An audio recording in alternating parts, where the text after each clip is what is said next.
been a long wait, Red Sox fans, but we know you're ready. A 10-month off season gives way to these 22 home contests right now. It's the Red Sox home opener, and it starts right now. Ladies and gentlemen, welcome to historic Merrill Red Wilson Field in beautiful Yarmouth, Massachusetts, as the Yarmouth Dennis Red Sox open a 22-game home schedule against the defending Cape Cod champion Brewster Whitecaps. I'm Sam Lebowitz, alongside the incomparable Carlo Jimenez.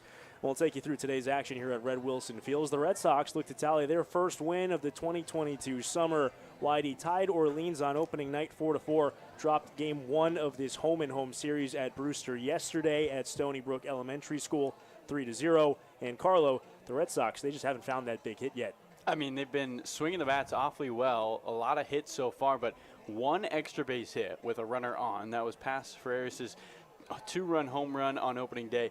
No base hits that have left the infield with runners in scoring position, and no base hits for RBIs that stay in the field of play. I mean, it has been rough right now. A YND team, Sam, that's swinging the bat well, but not at the right time. You mentioned it, Carlo. The Red Sox lead Cape Cod in batting average through the first two games, hitting .264 as a team. They lead in total bases, in hits. They've struck out the fewest times. They're second in OPS behind Harwich. They've hit the most home runs with the 3 that they hit on opening night, but they haven't had that big hit yet. They've only scored the 4 total runs through the first two games after getting shut out last night. Today, hopefully things change. Yeah, I mean, and if you're Scott Pickler, those are good problems to have, right? I mean, if you're swinging well, just not at the right time. Usually, as we mentioned, it takes the bats a little bit of time to warm up, but this looks like a very offensive-powered team, and hopefully they can put the pieces together here at home at Red Wilson. And we'll see if they can buck those trends today against Brewster, getting underway momentarily. The right-handed pitcher on the mound for the Red Sox is going to be Troy University's Garrett Gaines. He's warming up right now. Carlo, what can you tell us about Garrett Gaines? Yeah, from Gaines, you know, this is a guy who comes in trying to work on a couple of pitches like most guys this season. Gaines is somebody who he's got a fastball, slider, changeup. You're going to see the fastball's hit 91 to 95. Loves to throw the changeup and is trying to get that changeup pitch a little sharper. Thinks a good changeup is the best way to get guys out. Getting underway a couple minutes before 5 o'clock here at Merrill Wilson Field. It's your lineup before we get going here for Brewster. It's the shortstop Alex Freeland stepping in right now, followed by Brennan Malone, the third baseman. Grayson Tatro will play center. The DH and cleaning up is Logan Bravo. Cameron Lear plays right field and bats fifth. Parks Harbor, the first baseman, bats sixth. At 7-8-9, the left fielder Dylan Roger, the catcher Joaquin Moncay, and the second baseman Fritz Genther. Tim Carey calling the balls and strikes. Garrett Gaines pitching to Simon Reed with Alex Freeland in the left-hand batter's box. And the first one from Gaines is swung on and fouled left side, and we're underway. Brewster wearing their navy tops with the teal lettering and pinstriped white pants. The Red Sox in their white tops with Red Sox sprawled across the front. Whitey on the left arm. 0-1 from Gaines, misses high. Red Sox wearing their red caps to go along with the white unis. Beautiful day for baseball, not a cloud in sight. 1-1. High fly ball, pretty well hit to right. Back goes Luke Franzoni to the track, to the wall. He watches it go. Forget it. A leadoff home run for Alex Freeland. And that's how we get going here at Red Wilson Field in 2022. A guy who had 11 home runs during the regular season at the University of Central Florida, taking advantage of what is a smaller park here at Red Wilson Field. And, well, YD will have to come back for the third straight game, once again relinquishing the lead to begin. You met Luke Franzoni, the right fielder. The rest of the defensive alignment for the Red Sox, Cole Carrick plays center. Carson Wells gets his first start of the season. He's in left as Brennan Malone steps in. Mike Bovee is at third. Hunter Haas, the shortstop. Gunnar Goldsmith's at second. Caden Connor at first. First one coming home to Malone, misses high. Simon Reed doing the catching for Garrett Gaines. Malone, right-hand batter. Steps in on a 1-0. Curveball goes to the backstop over the head of Malone, just a bit outside. Well, we saw Brennan knock a home run to straightaway center, where it was 395. Around 354 here at Red Wilson. 1-1, missed high again. Or rather, that was the 2-0, now a 3-0 count.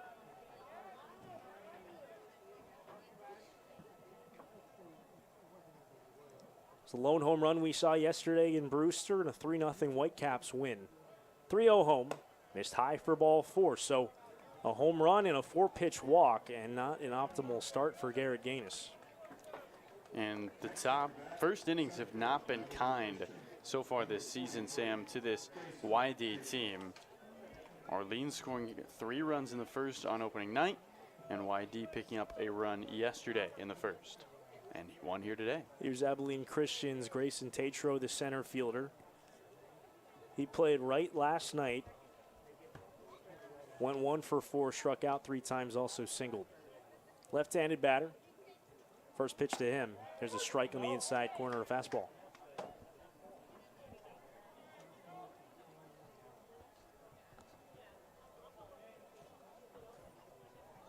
So Jamie Shevchuk slides Tatro from right to center today, with Ryan Lasko getting the day off. And an 0-1 home. Clock towards left, that's going to get foul out of play. Out towards the Red Sox bullpen down the left field line.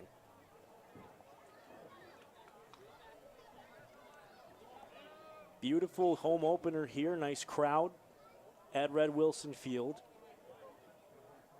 at Dennis Yarmouth High School. Not a cloud in sight. Mild day as the 0-2 misses high.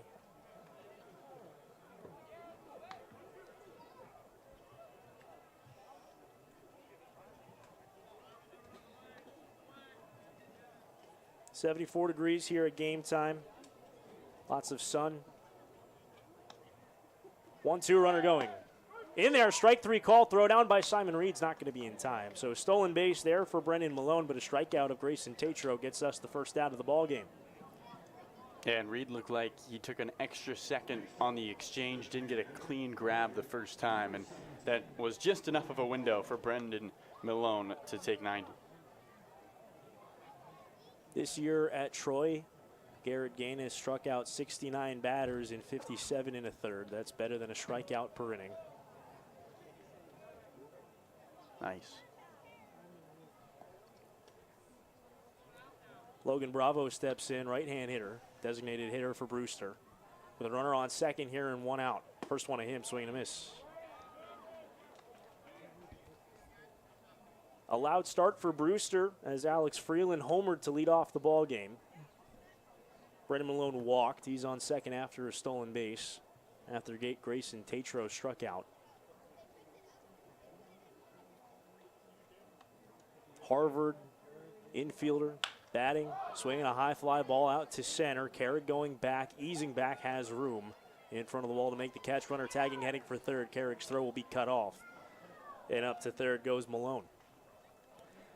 Anytime a ball goes up in the air towards center field here at Red Wilson Field, gives you pause. Only 354 feet to straightaway center.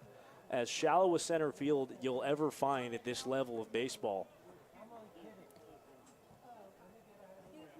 We saw earlier this weekend in Orleans, it's 434 feet to center as the first pitch to Cameron Leary misses for ball 1 away.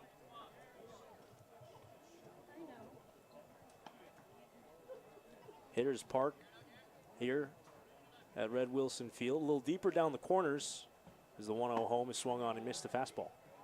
A little deeper down the corners to make up for the fact that center field is so shallow.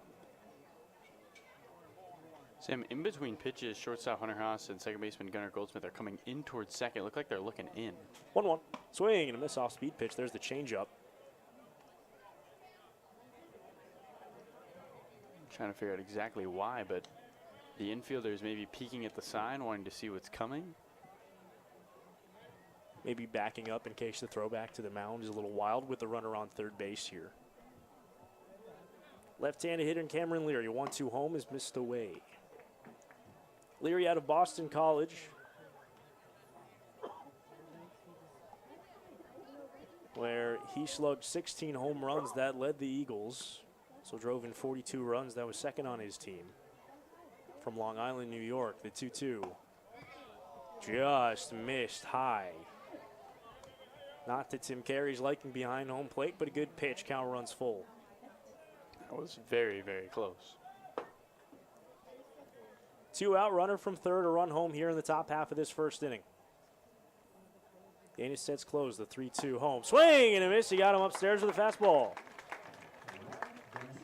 So the leadoff home run, all that Brewster can mount here in the top of the first against Garrett Gaines. We'll head to the bottom of the first here at Red Wilson Field. The Red Sox bat as the home team for the first time in 2022. Brewster leads 1-0.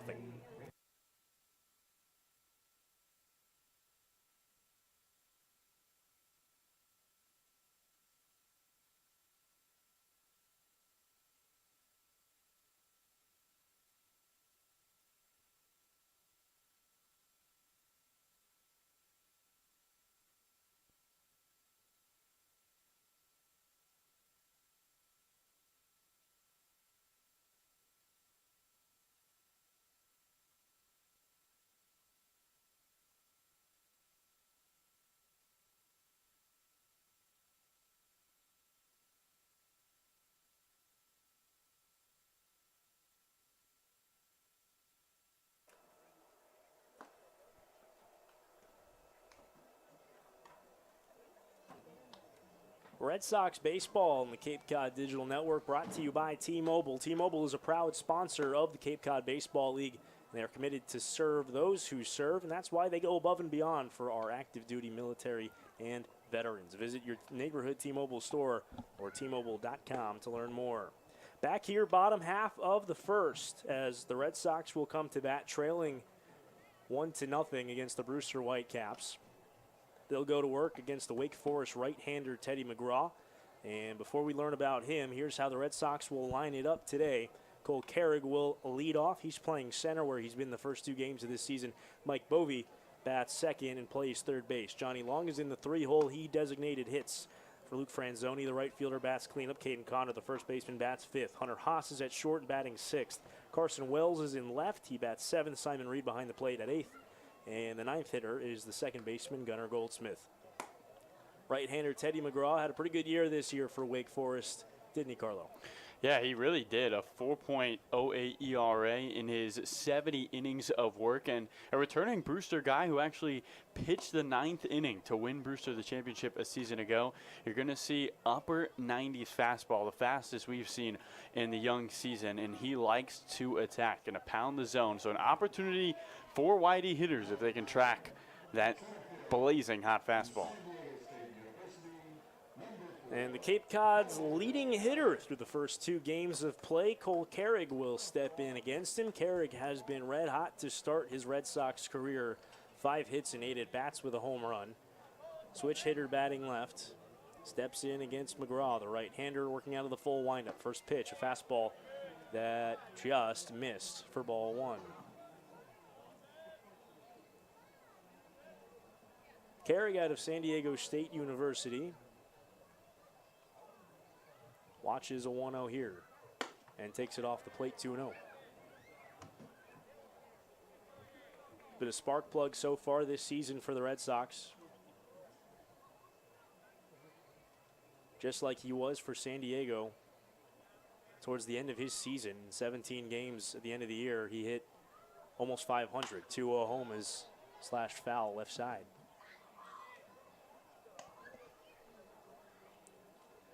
Fans all around this home plate backstop, in the seats along the first base line and down the left field line where there's a short hill. 2-1. Missed down and into Carrig. Lots of fans beneath us in the seats behind, or lots of scouts beneath us in the seats behind home plate. Nice solid crowd for a home opener. 3-1. Line the other way and a base hit towards left.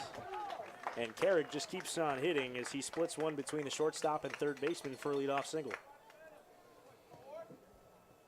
nice piece of hitting there by Cole Carrick, who wears those white Nike gloves, Sam, that are just absolutely beat up. And you watch him bag practice, you wonder, why is he still wearing them? Well, I don't think he's going to take them off anytime soon. He's been on fire wearing the gloves. Why change anything when you start your Cape season 6 of 9? He's on at first with none out here for Mike Bovee, the third baseman out of Nebraska, Omaha, left-hand hitter. Carrick running on the first pitch. It missed. Throw down. Safe. As the shortstop, Alex Freeland, couldn't handle the throw that drew him in towards the runner. So Cole Carrick steals second. Gets himself into scoring position for Bovee on a 1-0 count. And an early opportunity to buck that trend for the Red Sox and get home a runner with men in scoring position. Bovee didn't start yesterday, but he did start on opening day, had a couple of hits.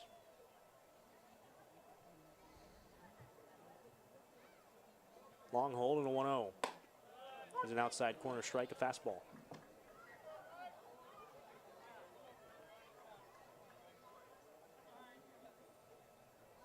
Hastings, Nebraska native. Did get into the game yesterday. Went 0 for 1 coming off the bench. Carrick dancing off second and a 1-1. Off-speed pitch, just missed the outside corner. Tight strike zone so far for Tim Carey.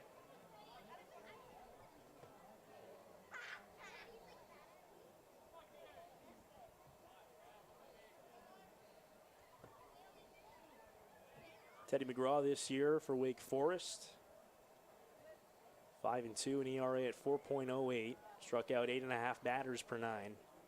Throw back to second, no throw actually. Carrick diving back in safely. He also walked 4.8 batters per 9 innings, which is a pretty high figure. But in his last 6 outings, at an ERA under 1 at .93, 2-1 home to Bovee. Popped up, back of short, back goes Freeland, and he drops it, trying to make an over-the-shoulder catch, heading to third. Carrick, the throw there is late. Freeland had plenty of time to go back on that baseball and opted to try to make an over-the-shoulder catch rather than giving way to either Grayson Tatro or trying to turn his body around. It's going to go as a base hit for Mike Bovee. And again, the Red Sox do get a hit with runners in scoring position. He doesn't score a run. They've got first and third here with none out. They're making progress, though. First time a hit with runners in scoring position that left the infield. Now they just got to get one that brings somebody home. So you take step by step. They're working up to it. And a quick chance to get back into this game and tie things up after Brewster notched an early run. Bovee on at first, Carrick at third, none out. Jonathan Long steps in. First punch to him is a fastball on the outside corner for strike 1. Second straight day that Johnny Long has DH'd. Played first base on opening night. Long Beach State infielder. It's just 1 for 9 to start his Cape season. 0-1. Well away, a fastball. Teddy McGraw, a returner for Brewster. Last season here on Cape, 27 innings, went 1-2 with a 3.67 earned run average, struck out 25, walked 11. Was money in the playoffs. 7 innings, just 1 earned run, struck out 10, just walked 1. And he closed out that championship game, 1-1. Chopped foul out towards the on-deck circle. Had been a starter all season for Brewster. They brought him in relief in that championship game, and he got the final out.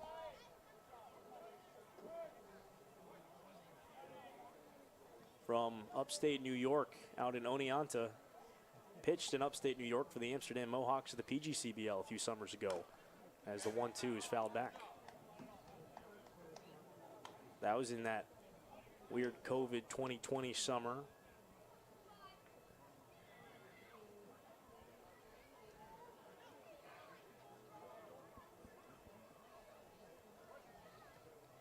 .6'2" right-hander, works out of a high 3/4 arm slot.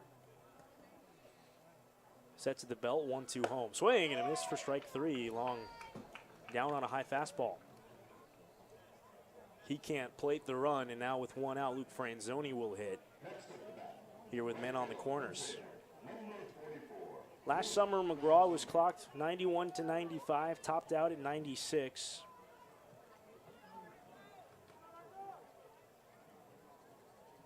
He's got 2 kind of distinct fastballs that he throws, a straighter 4-seamer and a 2-seamer that features some sink. Main out pitch is a slider. Also throws a changeup. Here's Franzoni. First one to him. Comes inside. Franzoni started at DH in the opening game of the season. Homered, struck out a couple times. Pinch hit yesterday, went 0 for 1. Playing right field today. The Xavier right-hand hitter who hit 29 home runs this year, en route to becoming Big East Player of the Year. 1-0. Away goes to the backstop. Here comes Carrick heading home, and he will score standing. We're tied up at 1 here in the first. Up to second goes Mike Bovee as well. YD beneficiaries of the chain link backstop here at Red Wilson Field. The ball gets to the back. Well, it's not bouncing back to you. That ball just died at the end, and catcher Joaquin Monke had no shot. So there you go. You get the run back, and now the go-ahead run in scoring position. Can't be satisfied yet if you're YD. It's a 2-0 count to Franzoni. Big, tall, 6'4" right-hand hitter, wears 44 on his back. The tips of his mullet coming out beneath his helmet. 2-0, swing and a miss on a fastball.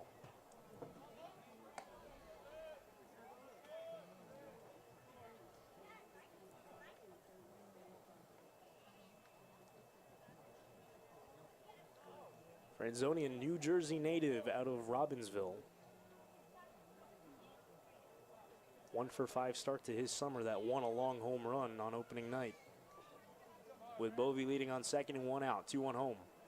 Pulled foul right to the Red Sox dugout. Might have hit somebody. Everyone looks okay, and it's an even count, 2-2.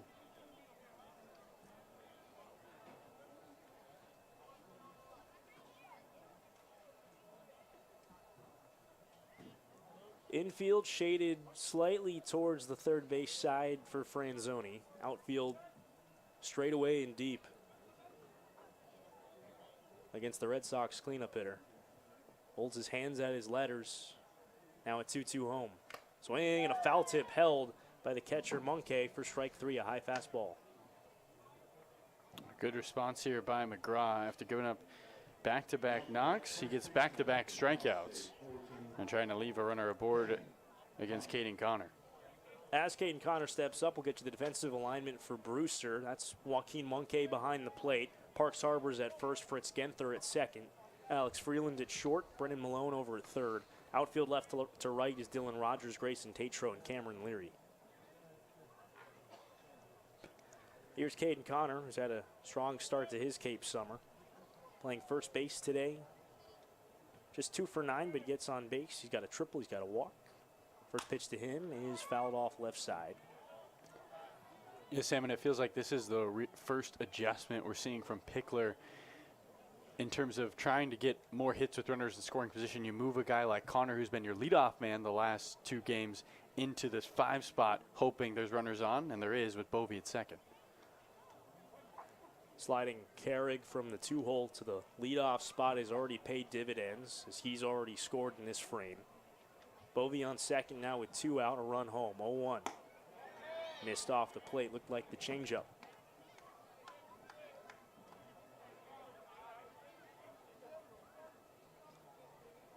Alex Freeland led off this game for Brewster with a homer. Red Sox have rallied to tie here in the home half of the first. On a beautiful day for baseball here at Red Wilson Field. 1-1 to Connor. Missed inside. The wind has settled down a little bit. During batting practice today, it was pushing in from center field towards home plate. Now actually blowing out slightly towards left center. as the flag over the scoreboard is curling in the wind away from us. But I don't think wind will be too big of a factor right now. It's not swirling too much. 2-1 to the left-hand hitting Connor. Is rolled foul towards the Brewster dugout up the first baseline. Caden Connor out of Cal State Fullerton.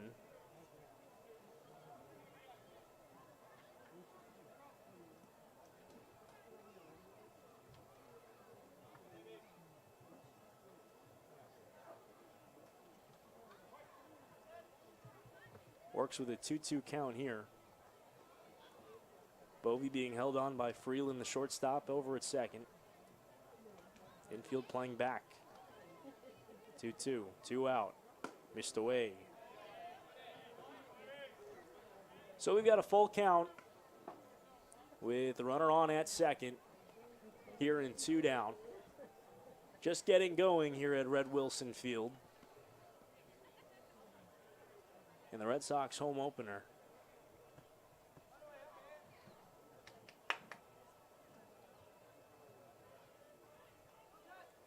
The Wake Forest right-hander Teddy McGraw peering in for his sign. A couple of shake-offs of Joaquin Moncay. Shows the ball to Mike Bovey, steps off, will reset.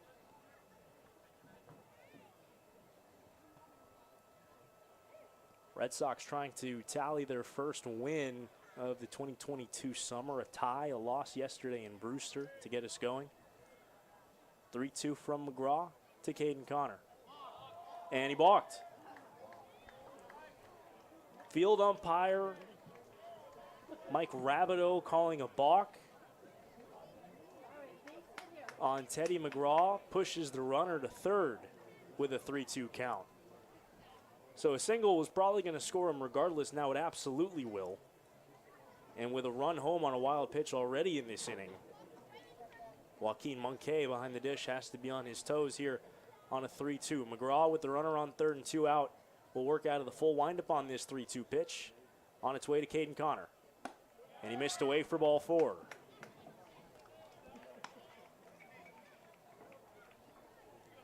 Brings up Hunter Haas.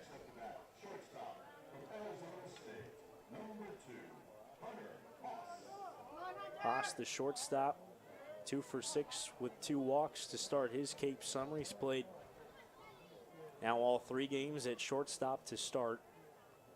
1 for 3 with a walk and a strikeout in both games so far. Identical lines for Haas, the right-hand hitting shortstop, transferring from Arizona State University to Texas A&M this summer. First one to him comes inside. Connor runs well on at first. Mike Bovey, the lead runner at third.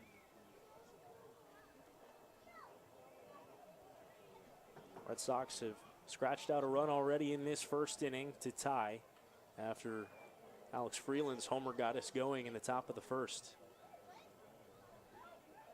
1-0. Down the middle of strike.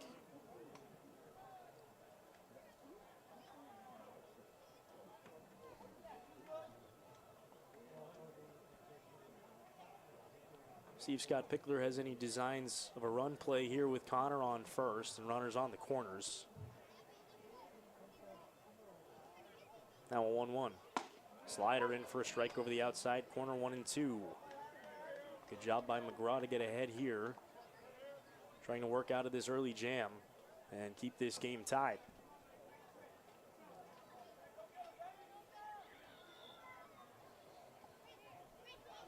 Caden Connor has yet to attempt a stolen base this year. 1-2. Inside corner, got him with a slider. A called strike 3 to Hunter Haas. Gets Teddy McGraw through this opening inning jam with just 1 run allowed. That 1 run ties this game, and after an inning of play here in the Red Sox home opener, it's the Whitecaps 1 and the Red Sox 1 here on the Cape Cod Baseball Network. We'll be right back.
YD Baseball is brought to you by Cape Cod Veterinary Specialists, offers premier emergency and specialty care for your pet when it matters most. Located in Buzzard Bay and Dennis. Learn more at CapeCodVetSpecialist.com. That's CapeCodVetSpecialist.com. Sam, take us into the second. Parks Harbor will lead things off for Brewster here in the top of the second. Right-hand hitter out of Georgia against Garrett Gaines, who works out of the stretch and misses inside, almost clipped him.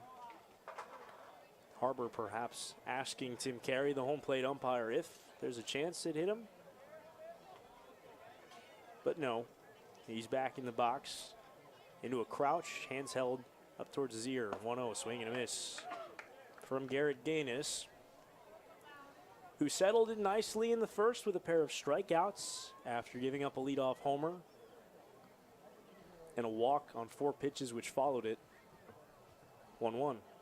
High pop-up, back of short. Hunter Haas out, calling and catching for the first out. Well, Haas has sunglasses, Sam, but guess where they were? On top of the hat. That's you right. You see it all the time, Carlo. It's hard to protect your eyes with your sunglasses when they're not over your eyes. He was holding the bare hand up to the sky to try to block some of that sun. Came down with the play, but some of these guys just use the sunglasses as an aesthetic purpose rather than for actually what they're intended for. Here's Dylan Rogers, the left fielder. He swings the first pitch and rolls it to Hunter Haas at short. Busy inning for Hunter. He throws him out. There's your second out. Gives us a chance to introduce you to the catcher, Joaquin Moncay, who we didn't see yesterday. The University of South Florida backstop. Took an offer, but did drive in a run in the opening day game against Bourne for Brewster. Right-hand hitter. First pitch, swing and a miss. Chance for a real quick inning for Garrett Gaines. 3-pitch out to Parks Harbor. First pitch out to Dylan Rogers. That swinging strike, just the 5th pitch of the inning for Gaines thus far. 0-1 home, missed high.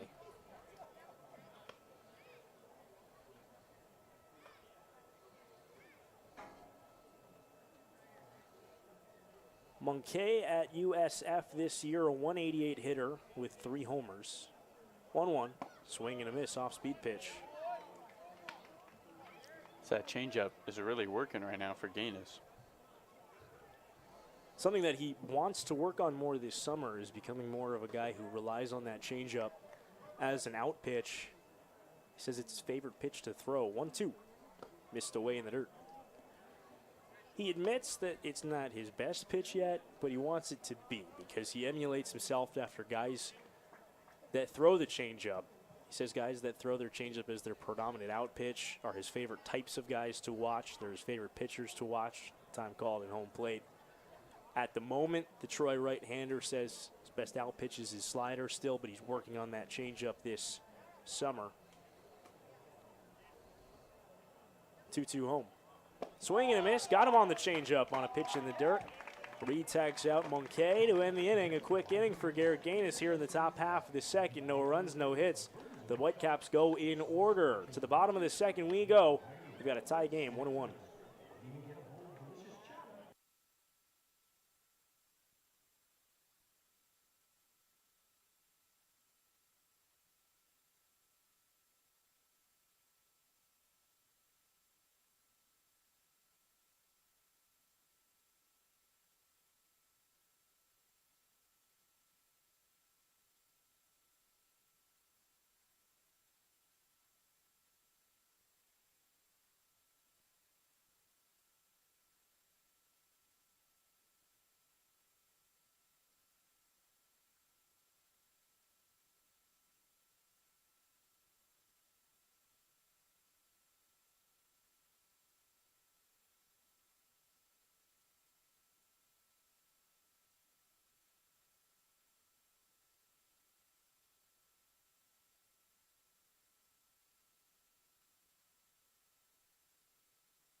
Massachusetts' State Lottery is a proud sponsor of the Cape Cod Baseball League. The Mass State Lottery is celebrating the games we love playing, from the baseball diamond to the many lottery games that help support all 351 cities and towns across the Commonwealth.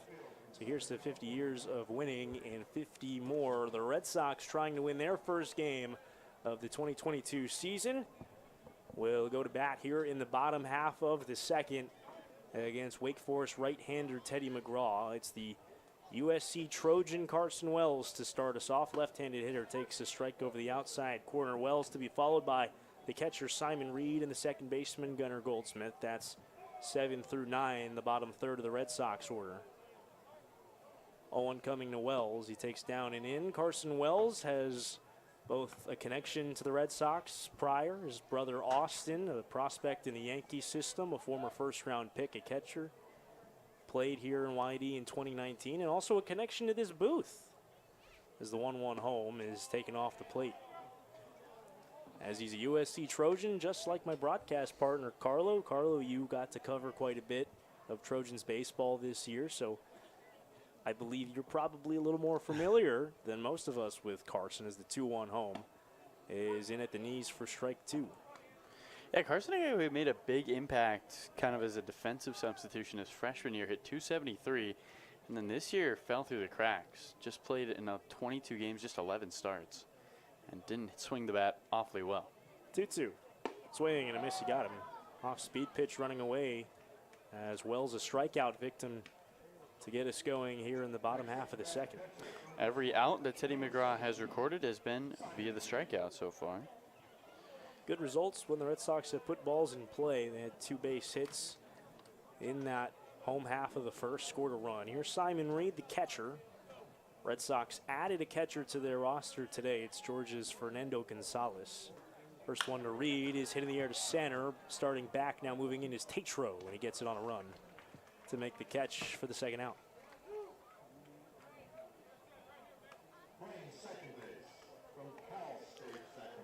Brings up Gunnar Goldsmith. Of course, we'll talk more about Fernando Gonzalez should we see him later. A returner for the Red Sox as well. He appeared in 2 games last summer for the Sox here on YD. Should get some reps behind the plate sooner or later. Gunnar Goldsmith steps in. Switch hitter batting left and chops the first pitch out to second. That's Fritz Genther. Easy inning for Teddy McGraw. The Red Sox go in order. And let's move to the top of the third. It's a 1-1 tie here at Red Wilson Field.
Red Sox baseball is brought to you by Captain Parker's Pub over in West Yarmouth on Route 28.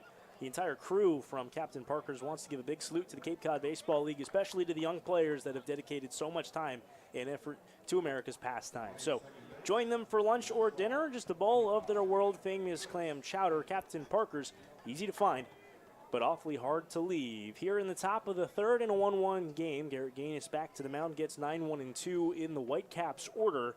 Fritz Genther out of UMass Lowell, the second baseman batting right, crowding the plate, stands in. First pitch to him, missed away, a slider. Genther so far this season, 1 out of 7 for Brewster. Took an 0 for yesterday against YD, struck out a pair of times in 3 trips. 1-0. Fastball missed just away. 2-0 count on Genther.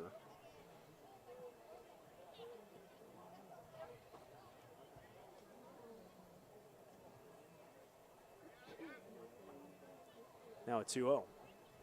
Comes well inside and missed again. 3-0.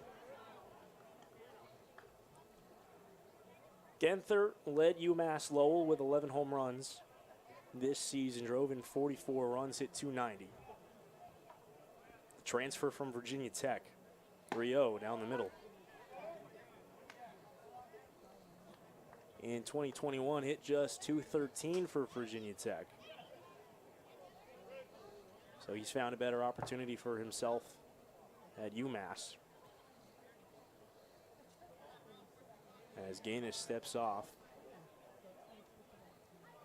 Says he's a big Taylor Swift fan.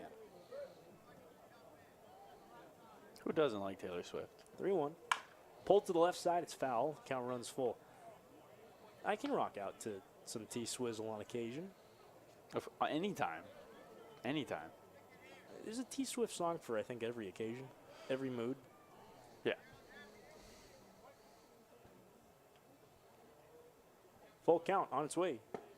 And it just missed for ball 4 beneath the zone.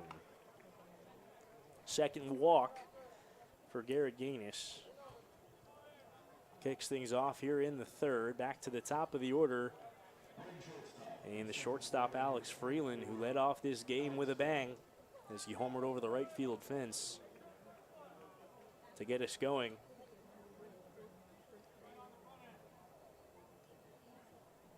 Freeland out of the University of Central Florida. Genther dancing off first base but not moving anywhere as the first pitch is a strike. Saw Maloney steal a base in that first inning off Simon Reed. We'll see if Genther tries to move, although Reed had trouble with the exchange. Brewster also stole a base yesterday off Reed. 0-1, they might have picked him off. They did pick him off. Genther was leading. Cade Connor put the tag down on him. There's your first out here in the third.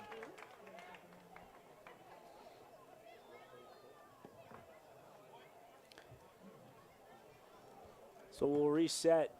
Bases empty, 1 out. And an 0-1 count on Alex Freeland after the pickoff on its way. Just missed off the outside corner. Simon Reed trying to steal a strike, didn't work. So it's 1-1. It was a beautiful pickoff throw. Genther was dancing off first on the first pitch. There, it looked like he had machinations to steal. 1-1 home. Popped up on the infield to the right of the mound. Caden Connor shading his eyes and makes the catch. Big guy with the biggest glove on the right side of the infield takes charge. 2 down. And on going back to that pickoff throw, Sam, it looked like Genther, as he hopped to his right, the throw was made, and so he almost had to change directions, but he hadn't had good footing yet. It was, as you mentioned, perfectly timed. And with that left-handed first baseman, this tag is always smoother. First one to Brennan Malone, off-speed pitch drops in for a strike.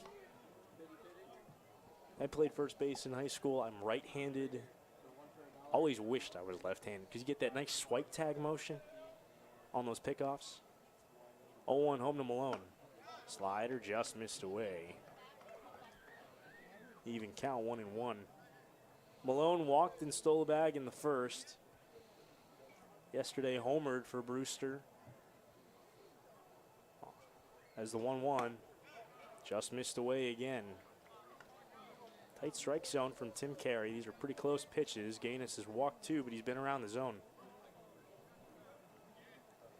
He's also struck out 3. Now through 2 2/3. 2-1 home. This one away, fastball. Really trying to work the outside part of the plate here to Malone. 2 sliders and the fastball away, but none of them have caught the zone. That home run that Malone hit yesterday was notable because it might have been aided by Cole Carrigan center. 3-1, just away, a fastball, and for the second time, Malone aboard with a walk. Third walk of the day for Garrett Gaines.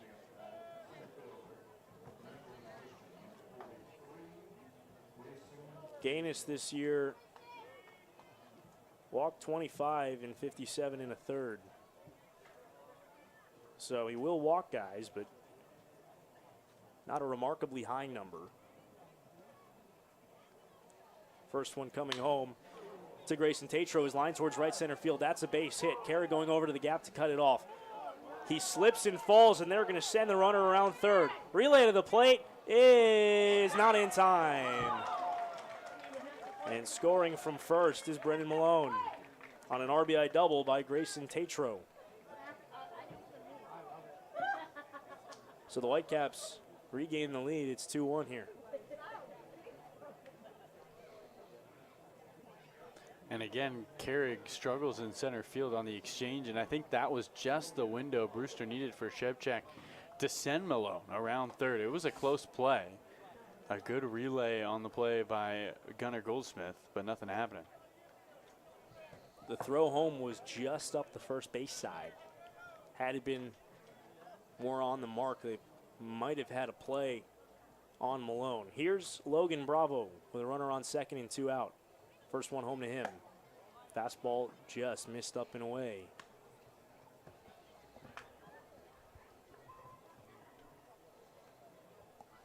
Whitecaps pushing across a 2-out run after they had 2 out, none on, a 2-out walk. And a first pitch ambush double by Tatro scored him. 1-0, check on second first.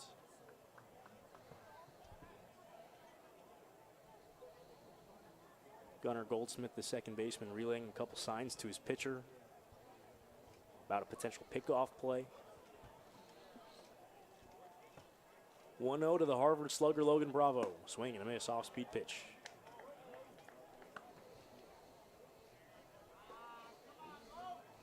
You mentioned it, Carlo. Cole Carrigan center has had some issues already this year. A couple of weird plays he's been involved in. Lost the ball over the fence after making a catch in Orleans on a transfer. 1-1. Pulled foul just wide of third. Jamie Shevchak had to give a little dance to get out of the way of that ball. And then yesterday, colliding with the fence and maybe pushing that Malone home run over the fence and actually getting it out of the ballpark. And today, slipping, going over to right center on that double. 1-2. In there, strike 3 called. Got him on the outside corner with a fastball.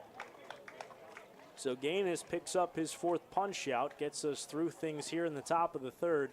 But the Whitecaps push across a 2-out run on Grayson Tatro's RBI double. To the bottom of the third we go. Brewster leads the Red Sox 2-1.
MP Sports Cards is a proud sponsor of the Red Sox Kids Baseball Clinics. If you're a sports card collector, be sure to stop by and check out the latest releases, graded cards, supplies, and more. A local favorite for hobby enthusiasts across Massachusetts, and of course, your Cape Cod Baseball League. Stop into their store and mention code Red Sox to get 1 free pack of 2022 Topps Baseball updates with any purchase. Some exclusions do apply.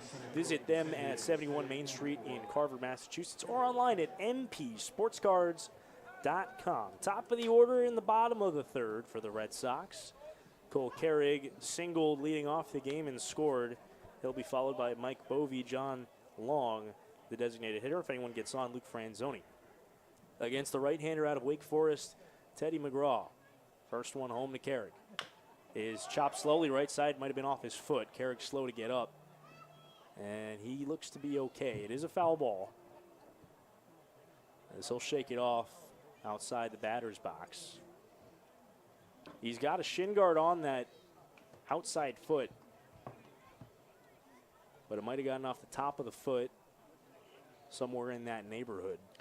It covers the very back of his ankle, and so anything inside definitely would have stung.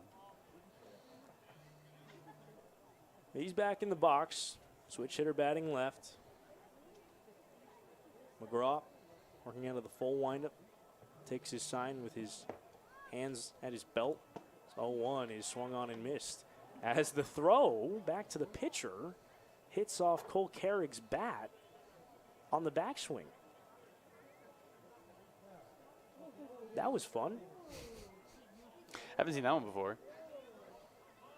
I think I've only ever seen that in a major league game. It was in a playoff game between the Blue Jays and Rangers in 2015 as Carrick on an 0-2 chops one left side. Shortstop Freeland on to first, not in time. An infield hit for Cole Carrick, and ho-hum, Cole Carrick has a multi-hit day for the third straight day to start the season. And if my memory serves, Sam, he has back-to-back games with infield knocks now. He has been terrific on the infield. Truly a catalyst at the top of that order for the Red Sox. And he's aboard here to lead off the third. Red Sox trying to, again, counter a Brewster run with one of their own at least. Brewster scored in the top of the first. Red Sox scored in the bottom of the first. Brewster scoring in the top of the third. Here now in the bottom of the third, the Red Sox putting the leadoff man on. Here's Mike Bovee as a throw to first. He's not in time. Carrick did steal a bag when he reached in the first, so a threat to go for sure. Bovee had a pop fly single over the shortstop in his first time through. First one coming home before the first one, another pickoff try. And after Carrick stole a bag in the first inning, certainly in the head of Teddy McGraw.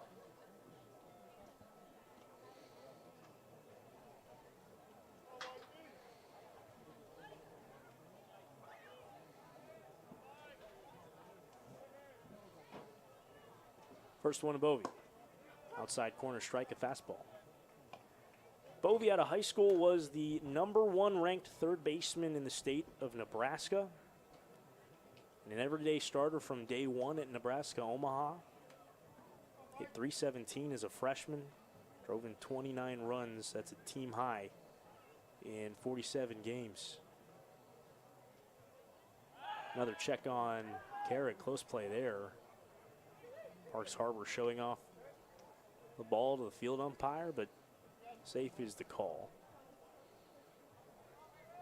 This year, Bovee led Nebraska Omaha in pretty much every stat that counts.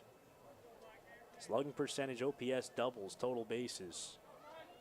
On base percentage, home runs, 0-1 missed away. Strikeout to walk percentage. Batting average, stolen base.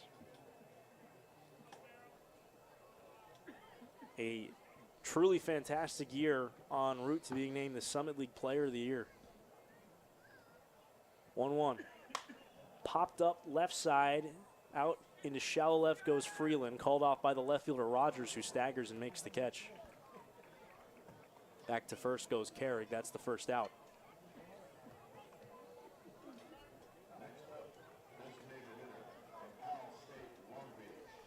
Here's Johnny Long. Struck out his first time through. Looking to find the right swing.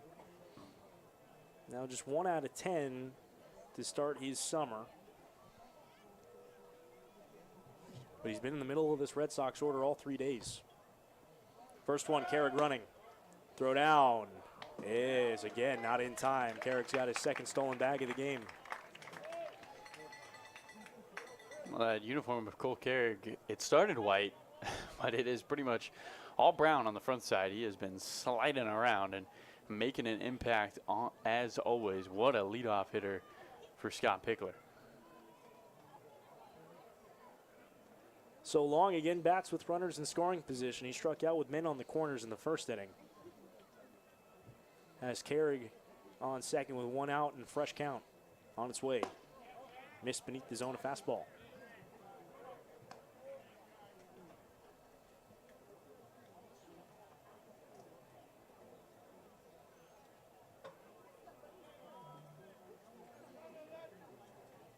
Cole Carrig did lead San Diego State in stolen bases this year.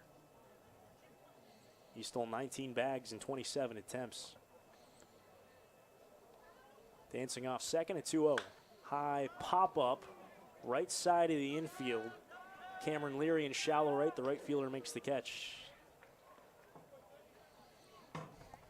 That's the second out.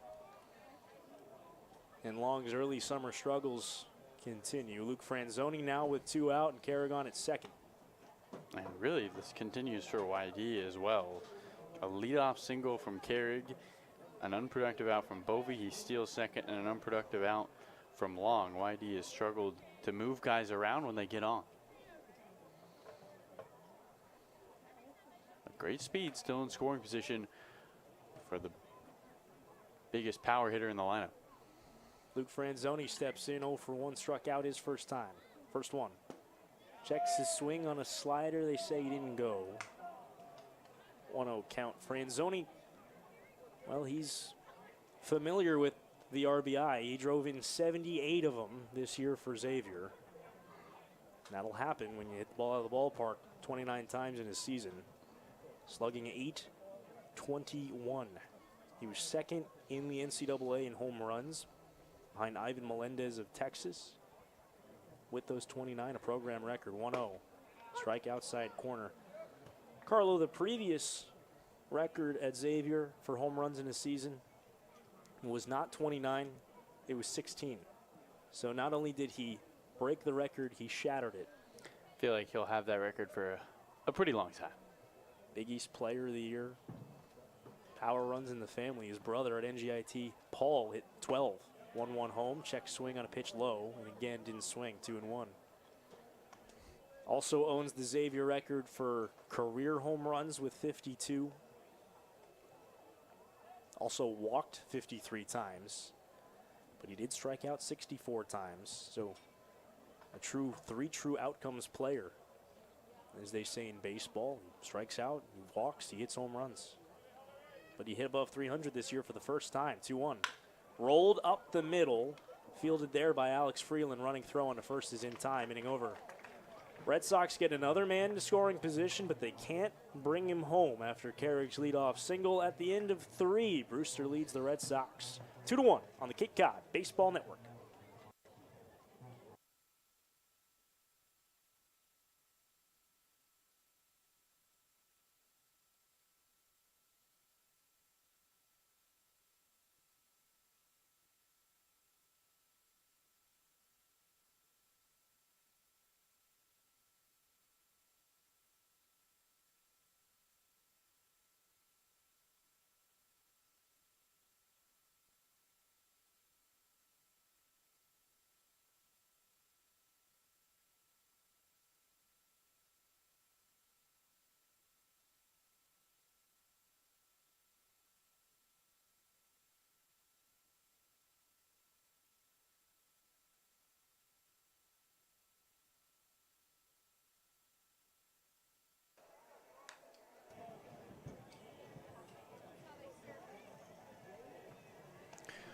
We welcome you back to Red Wilson Field. Carlo Jimenez alongside Sam Lebowitz, and YD Baseball is brought to you by the Salty Dog Realty Group.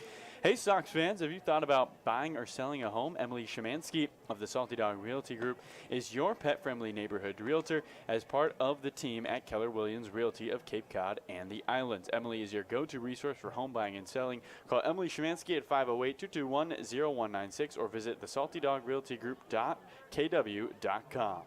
That's the Salty Dog Realty Group, saltydoggroup.kw.com. Well, we step into the fourth inning, and it's Cameron Leary, the left-handed batter from Boston College, 2-1. The Brewster Whitecaps lead the YD Red Sox. First pitch from Garrett Gaines is a breaking ball that misses inside, and the count 1 ball and no strikes. Leary struck out swinging to end the first inning. The junior who did not play yesterday, as the 1-0 is a fastball that misses away, 2 balls and no strikes. Both teams scoring a singleton in the first. Brewster grabbing their lead in the third. Gaines stares in, 2-0. Swing and a miss. Kurt change up, has him swinging. And the count, 2 balls and 1 strike.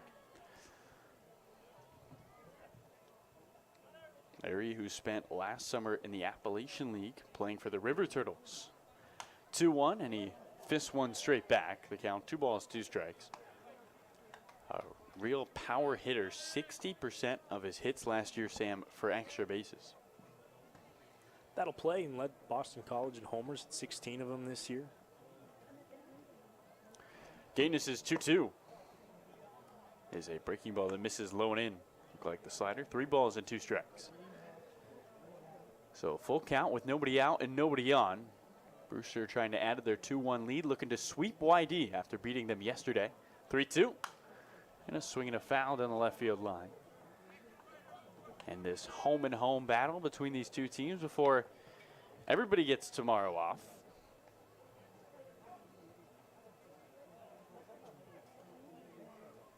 Flag blowing out to right. 3-2 again.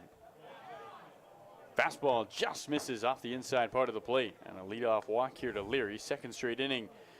Gaines has surrendered a leadoff walk. And up comes Parks Harbor with 1 on and nobody out. Harbor popped up the short to begin the second in his first at-bat. And the right-handed batter digs in. Got to watch Harbor. He loves to ambush. Big first pitch swing guy. Rests the bat on the right shoulder as he stares in. Gaines peeks over his left shoulder towards first. The pitch home. And the changeup catches the outside part of the plate. No balls and 1 strike.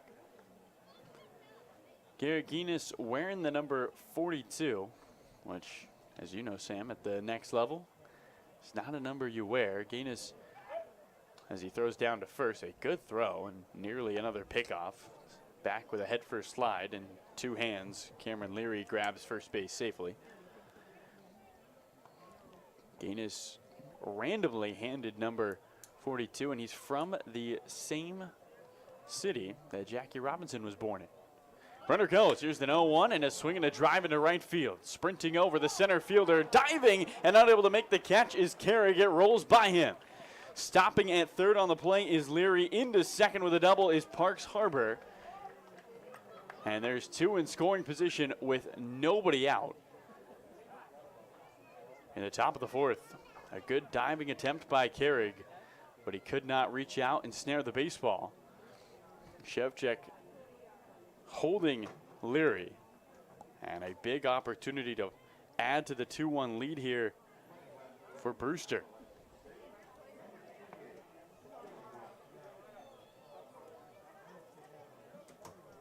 So in stands Dylan Rogers, left-handed batter. Brewster looking for runs in back-to-back frames after the walk to Leary and the double by Harbor. 2 on, nobody out. Gaines stares in.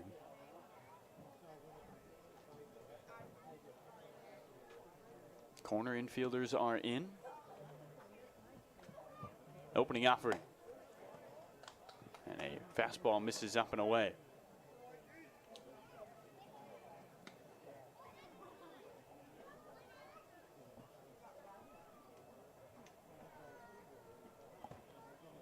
Chris Bowe is getting warm in the bullpen for YD. Pickler's coming out, and this might be it.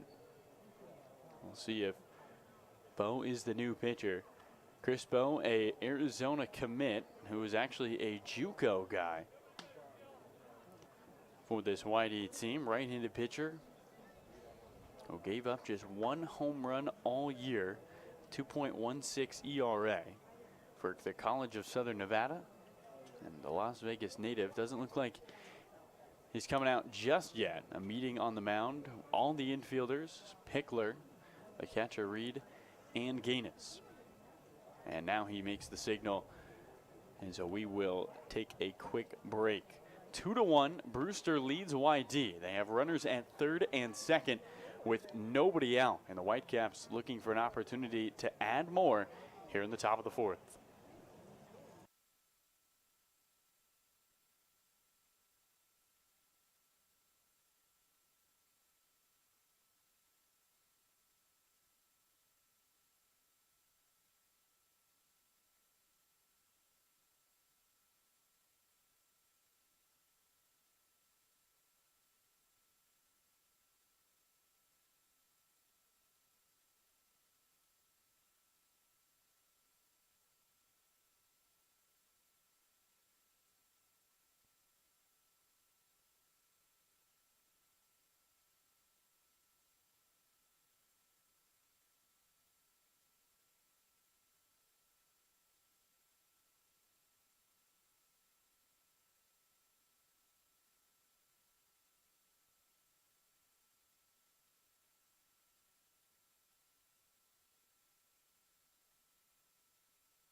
We welcome you back to Red Wilson Field. Carlo Jimenez alongside Sam Lebowitz, and Brewster threatening with a 2-1 lead in the visitor half of the fourth inning. They have runners at third and second and nobody out. And for the first time in the young summer, we'll see the righty from Las Vegas, Nevada. It's Chris Bowe, committed to Arizona, spending this past season at the College of Southern Nevada. He'll face the left-handed bat of Dylan Rogers with Leary at third and Harbor at second. Opening offering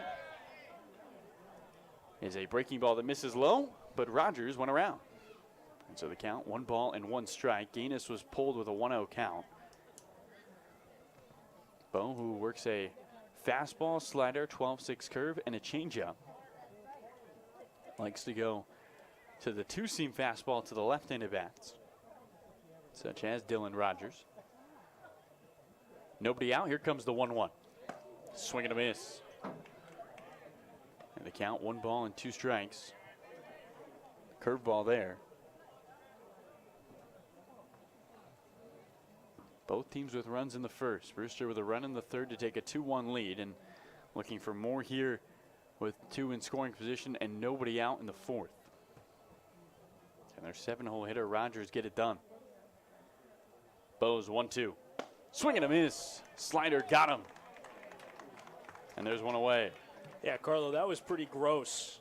Slider there from Chris Bowe moving into the back foot of the left-hand hitting Rogers, who stops to talk to the next batter, Joaquin Moncay, on the way back to his infield. Probably told him, hey, watch out for that slider. That was disgusting. 64 strikeouts and 41 2/3 innings pitched this past season at College of Southern Nevada for Chris Bowe. That's Chris with a K, if you're wondering. K-R-I-S. Not only is it Chris with a K, it's Christopher with an F rather than a PH. First pitch to the righty is a fastball that misses above the zone to Joaquin Moncay. At third, it leads Leary. At second, is Harbor. 1 out and a 2-1 Brewster lead. And now the whole infield's going to come in. So everybody on the lip of the infield grass.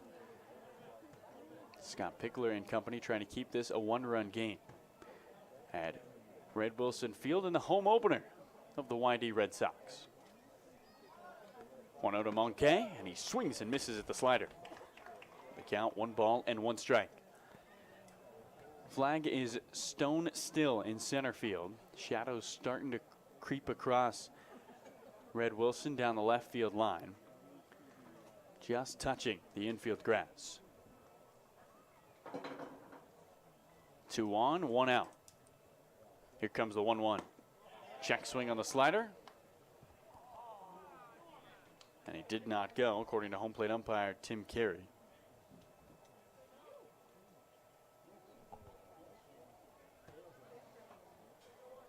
Chris Bo's father, who grew up playing basketball, and that led him to a professional career in Iceland. 2-1. Slider that misses away. Reed sprawls out like a starfish to snare that one to his right. The stomach on the ground. And the count, 3 balls and a strike, as Bro will walk all the way off the back of the mound, adjust his uniform, climb the hill back up, and reset. And because Chris Bo's dad was a professional basketball player in Iceland at one point, playing for the national team, that's how Chris's dad met Chris's mom. 3-1. Swing and a miss. Fastball by him. And the count, 3-2. And Chris was born in Iceland from Vegas. Have you had a chance to get out to Iceland, Sam? I have not, but it looked gorgeous. I think that if Chris Bow ever broke into the big leagues, I think he'd be the first player ever born in Iceland to play in Major League Baseball. I'd say that's a good hypothesis. Runner at third is Leary. At second, Harbor with 1 out and 2 on. 3-2. And the slider misses away, and that's a walk to Joaquin Moncay. So now 3 ducks on the pond, and here comes the 9-hole hitter, Fritz Genther. And Chris Bow in a high leverage situation. He'll look for a ground ball and maybe some help from his defense. Carlo, sometimes those high leverage spots are in the later innings of a game, but sometimes the most important situation is in the middle innings or even the early innings. You're a bases loaded spot in a 1-run game here with 1 out. This could be huge and change the momentum of the game for the rest of the ballgame. First pitch to the righty, Genther, a slider off the outer edge. The count, 1 ball and no strikes. Infield in, the outfield straight away. Inning started with a walk to Leary, a double from Parks Harbor. They held Leary at third, and then a walk to Moncay after the strikeout to Dylan Rogers. 1 out, 3 on, 2-1. Brewster leads YD. Chris Bow stares in, 1-0. Another slider that gets away from the catcher, Reed. Coming home from third is Leary. He scores standing. Everybody else moves up 90 feet. And a run on the board for Brewster. They double their lead. It's 3-1 Whitecaps in the visitor half of the 4th.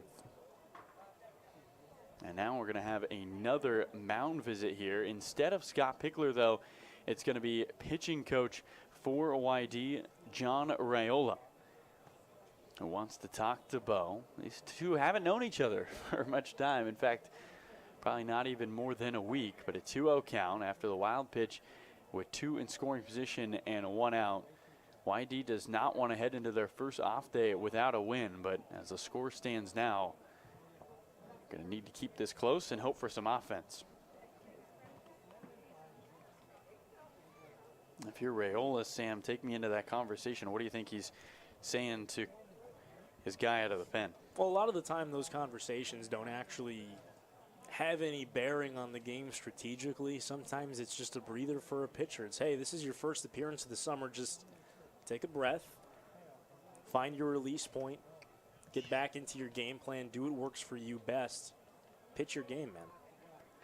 2 on, 1 out, 3-1 Brewster. Top 4, and here is Fritz Genther with a 2-0 count. The mound visit is over. The 2-0 is a slider that nicks the outer part of the zone. The count, 2 balls and a strike.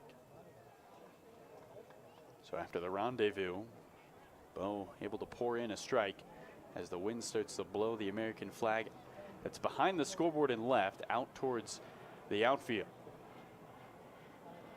Here comes a 2-1. And the curveball misses low. 3 balls and a strike.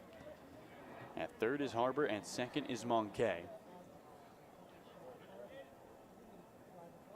Brewster looking for back-to-back wins. YD trying to split the home and home. Can Bo keep it a 2-run game? 3-1. And a swing and a foul down the right field line. That ball smacked over the Brewster dugout. Genther restraps his white gloves that grab hold of the blue handle of his bat. He's wearing the blue tops with the pinstripe pants and the gradient Brewster across the chest and gradient numbers on the backside. Only gradient uniforms on Cape. Payoff pitch with 2 on. Ground ball left side, scooped up by the third baseman Bovey. He stares the runner at third back to the bag and guns one to first for the out. A good job from Mike Bovey to keep Harbor at third and Moncay at second, and there's 2 gone. That wild pitch that scored that run looming even larger now, because that could have been a double play ball had the forces still been in order, had the bases still been loaded. At the very least, Bovey probably could have come home with it. But now a run home in that inning on the wild pitch. So here is the leadoff hitter. Left-handed bat of Alex Freeland, who started this game off with a solo home run to right. 2 in scoring position, 2 out. Top 4 and a 3-1 Brewster lead. Bo stares in, kicks high, deals, and down the hill. It's a first pitch ball that misses inside. Slider can't find the zone. Brewster had the bases loaded with 1 out. You got to imagine YD would love to only relinquish 1. As it stands so far. Bo with a long stare in. Freeland bending at the waist backwards. Now comes standing tall. 1 out. Slider misses low and in. 2 balls and no strikes. Infield is back, although Bovey is more towards the bag at third. At second, Gunnar Goldsmith is all the way in the outfield grass.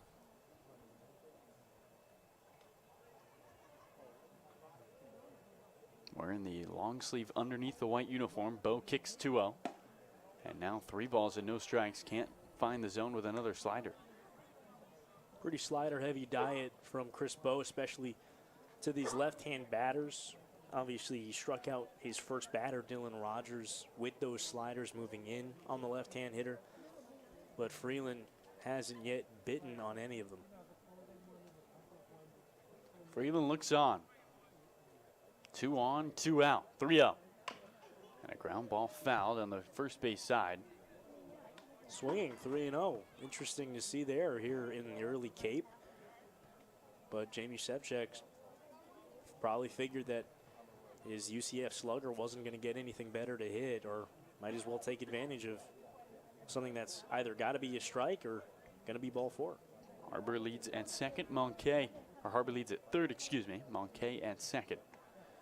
Can Chris Bo get 1 more out and send us into the bottom of the 4th with a 3-1 Brewster lead? 3-1 pitch, swing and a miss. There's the curveball. And the count runs full, 3 balls and 2 strikes.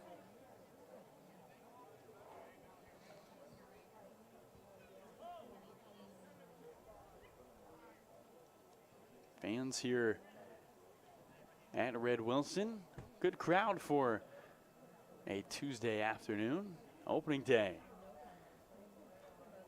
For YD. 3-2 pitch. Strike 3 at the knees. Fastball gets him. And a good job by Chris Bo to keep the damage to 1 run. 1 hit, 2 left on. 1 comes across. And Brewster adds their lead. It's 3-1. They're at the halfway point of the 4th. Caden Connor, Hunter Haas, and Carson Wells due up when we return.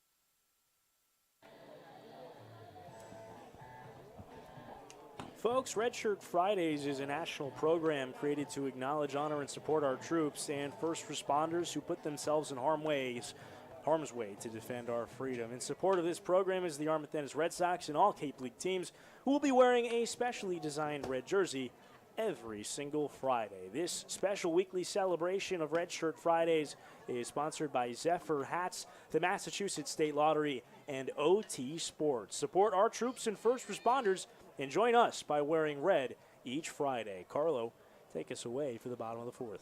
Oh, appreciate the great words, Sam. Bottom of the fourth inning coming your way. Brewster adding a run in the visitor half of the fourth. They have a 3-1 lead, and it'll be up to the YD Red Sox to try to bring some runs across here against Teddy McCaw. Caden Connor, the left-handed bat, to lead things off.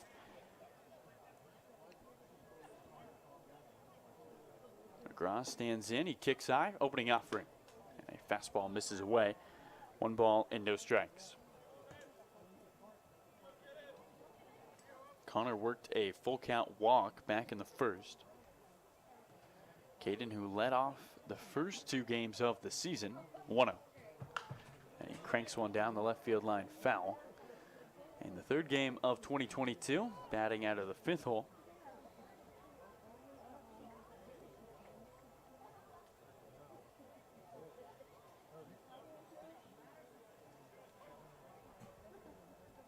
McGrath stares in, the Wake Forest hat atop his head, 1-1. And another line shot down the left field line into the seats for a souvenir where 4 or 5 kids will go racing for it. It's a nice area down the left field line. Plenty of bleachers, some benches, and a nice little hill that fans can perch their chairs atop and watch the action here at Red Wilson. Nobody out, nobody on. 1-2 offering in the dirt. Check swing, and he did not go, says Mike Rabideau at third, who is in the shade as the shadows start to creep up the right field line. 3-1, Brewster leads YD in the home half of the fourth inning.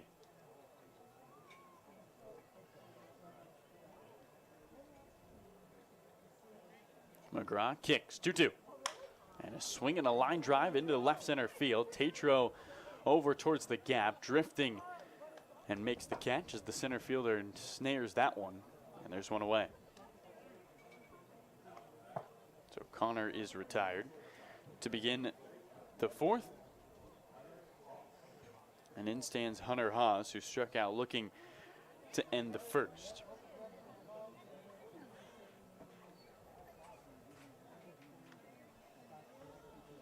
Hunter Haas, who is trying to find his groove this summer. First pitch to the right-handed batter.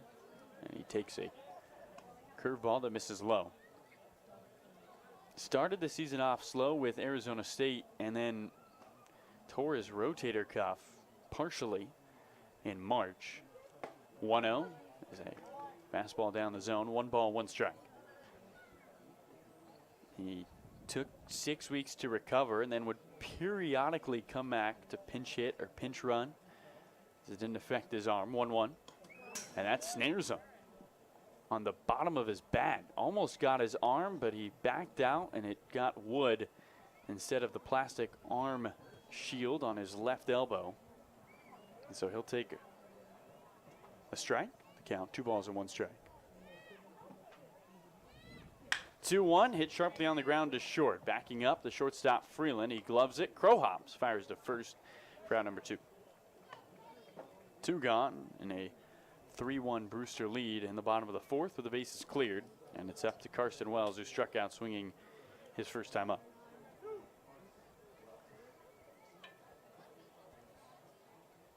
Wells rocking the USC cleats, the maroon and gold. Or as they call it, cardinal and gold. You would know. They look maroon because they're a little beat up. So they were cardinal, now they're maroon. Opening offering is a fastball that misses away to the left-handed batter. So specific with your color names. Where I go, went, I should say.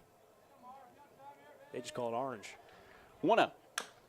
Topper right back to the pitcher McGraw. He'll scoop it up and beat Carson Wells out to first in a foot race for the out. A quiet 1-2-3 bottom of the fourth inning if you're wearing blue, looking good so far for Brewster. 3-1 lead as we head to the 5th.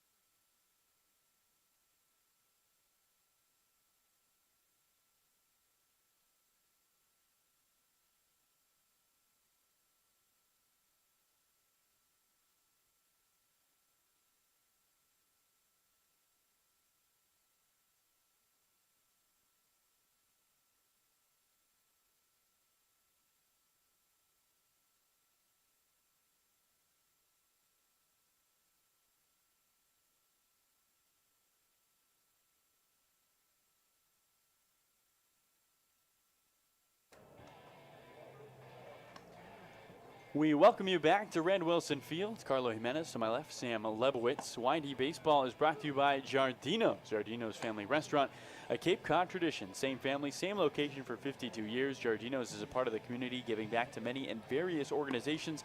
As part of the recognition, a Yarmouth Little League field is named in the memory of their dad, who founded the business in 1970. Giardino's is a family-oriented operation, serving a wide range menu, sure to please everyone. Give us a try and you will come back. Visit us at 242 Main Street, Route 28 in West Yarmouth, or visit giardinosfamilyrestaurant.com. We step into the 5th inning. 3-1, Brewster leads YD. Chris Bowe still out on the mound after coming in for relief in the 4th. First pitch to the right-handed bat of Maloney. As a fastball that misses well inside. And the count, 1 ball and no strikes. Brendan Malone's been a thorn in the Red Sox side already through these 2 games against each other. Homer yesterday, 2 walks today. 1-0 to Malone, and he taps it foul towards the vacant on-deck circle of the YD Red Sox. He's reached now 4 times in 6 plate appearances against the Red Sox here through the game and a half that they've played against each other. 1-1 to Malone, and a curveball drops in. The count, 1 ball and 2 strikes. It's been a good start to the season for Malone. He also had a 3-hit effort on opening night against Bourne. He's been hot with the bat, was Oregon's best hitter this past season. 1-2. And he tops one, left side. Long run for the third baseman, Bovey. Scoops it with a bare hand, throw to first. He got him. Mike Bovey. All skin, no leather, and there's one away. It's a great play by Mike Bovey. They teach you that if you're gonna barehand a ball, you want it to be almost stopped on the infield dirt, because it's harder to pick up a baseball with your bare hand if it's still moving with any kind of speed. That one still was. It was a slow roller, but Bovey, good hands, picked that one up cleanly, threw a 1-hop strike. Nice dig out by Caden Connor. First pitch to the right-handed bat of the left-handed bat of Grayson Tatro. And he looks at a breaking ball that misses away. 1 ball and no strikes. Tatro doubled back in the 3rd, knocked in a run. 1-0, and he swings and lines this one right at the first baseman, Connor, who lunges to his right to snare it for out number 2. 2 quick outs here for Chris Bowe. And now Logan Bravo will come to the plate. Bravo, who's had a nice start to 2022 on the Cape. 4 for 7 coming into today. The captain of the Harvard baseball team. Still looking for his first hit. Opening offering. The right-handed batter takes a strike on the outer edge. There's the slider. Bases empty, 2 gone. Brewster 3, YD 1. We're in the visitor half of the 5th inning as the Shadows start to invade Red Wilson Field. They're on the mound where Bowe deals. As the 1-0 catches the outer part of the edge. 1 ball, 1 strike. Or excuse me, no balls, 2 strikes.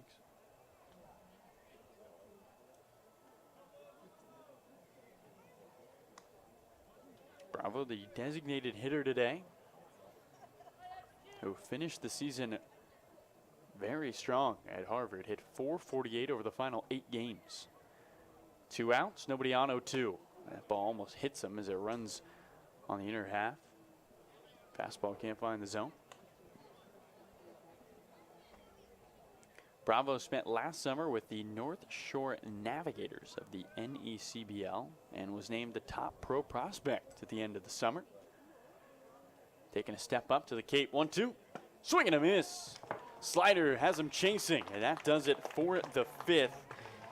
4 of the 5 innings today for the YD Red Sox have ended via the strikeout. We head to the bottom of the 5th. It is 3-1. Brewster leads YD.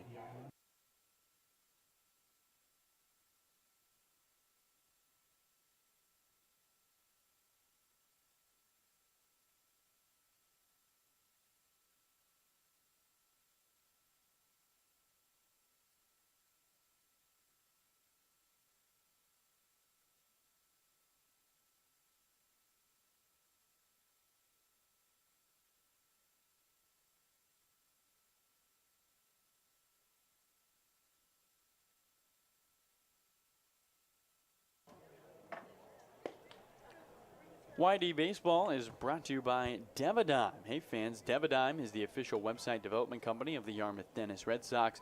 They designed and developed our website and helped us with marketing to bring more fans to the games and more visitors to our website. Devadime helps organizations generate more leads and maximize their marketing budget.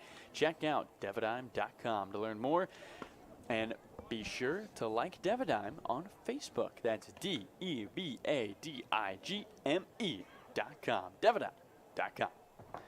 Bottom 5 at Red Wilson Field in a 3-1 Brewster lead. The YD Red Sox still looking for their first win of 2022.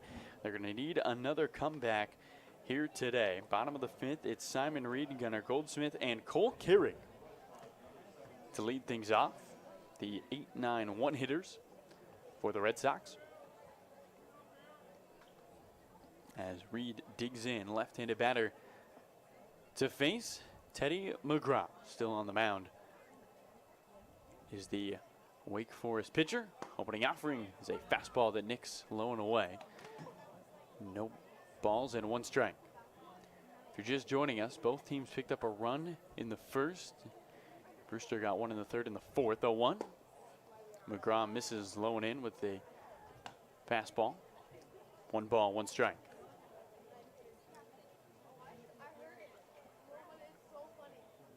Simon Reed, who's got baseball experience in the family, 1-1.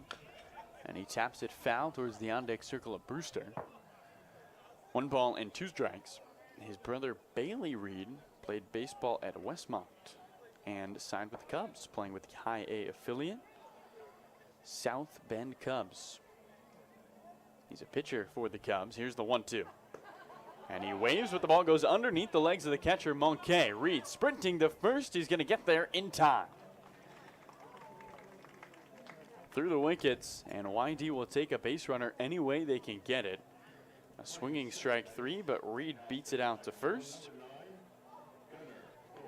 And now Gunnar Goldsmith represents the tying run. Brewster leads 3-1 in the bottom of the 5th with nobody out. Monquet was a little slow out of the crouch and then I think stumbled when he went to pick up that baseball, and at that point said, you know, I'm not even going to bother throwing this ball. Reed runs pretty well for a catcher.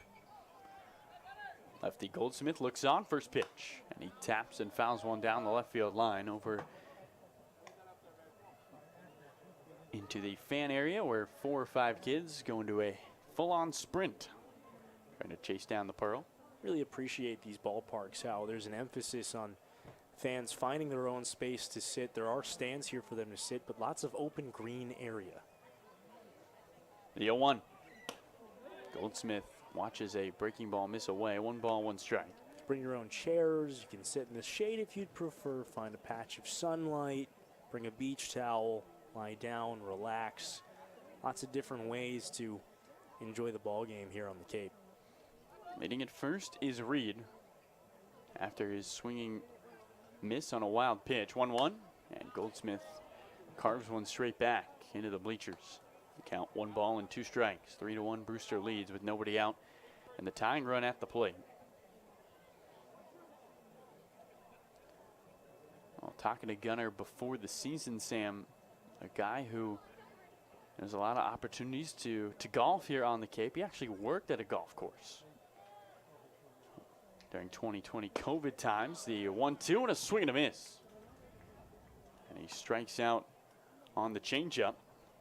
We'll get you to that story, but Gunner was actually named Employee of the Month. And that is the 5th strikeout and the first out for Teddy McGraw. Here's Cole Carrick, the leadoff hitter. And he will bat from the left side. Switch hitter is Carrick as he restraps those beat up Nike gloves, but they're doing him well so far. 2 hits today, and on the season, he's been fantastic. 7 for 9. Or excuse me, 7 for 11. First pitch to him, and he swings and grounds one to short. Shortstop Freeland is there. He'll flip to second for 1. The turn to first, and a 6-4-3 double play for the Whitecaps. Teddy McGraw faces the minimum. He gets the ground ball he's been looking for to retire Carrick for the first time, and that finishes the 5th inning. 6th inning coming your way. Brewster 3, YD 1 here on the Cape Cod Baseball Network.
We welcome you back to Red Wilson Field. 6th inning coming your way. Carlo Jimenez and Sam Lebowitz with mics to our mouths.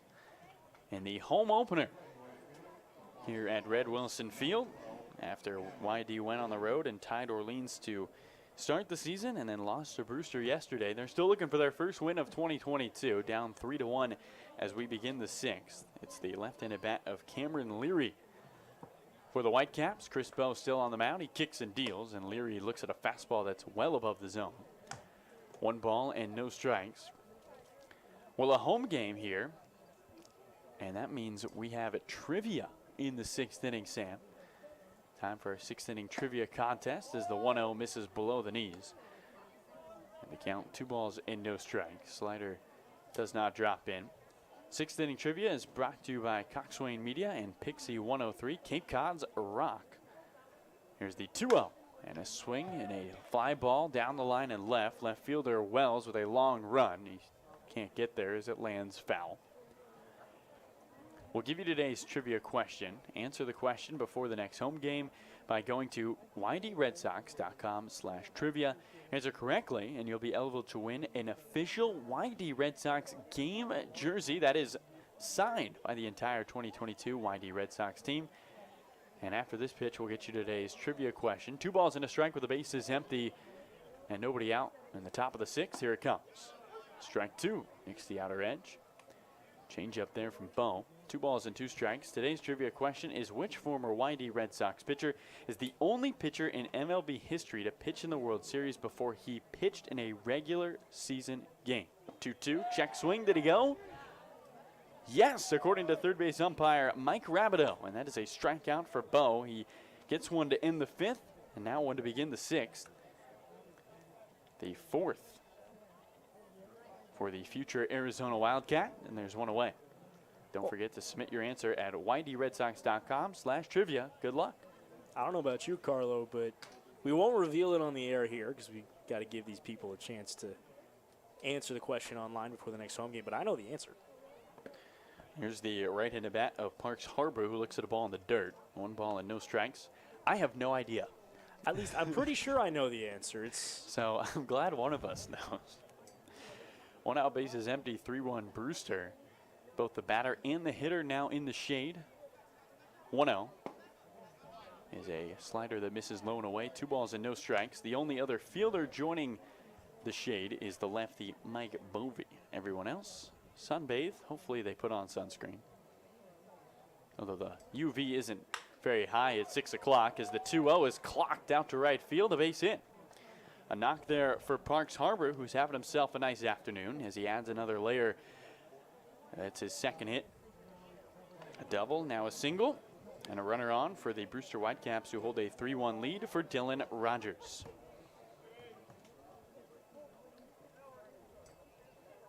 Parks Harbor making his Cape Cod debut. And a impressive one. Top six, 1 out, 1 on. It's the left-handed bat of Dylan Rogers. First pitch to Dylan, and he takes a curveball in the dirt. Puts up his hand to tell his teammate Parks Harbor, no, don't run. Simon Reed held it in front of him, and the count 1 ball and no strikes. Flag barely flowing out to left. Crispo peeks over his left shoulder. 1-0. Backdoor slider, catches the zone. No balls and 1 strike. Rogers is still looking for his first hit. This is his second game on the key.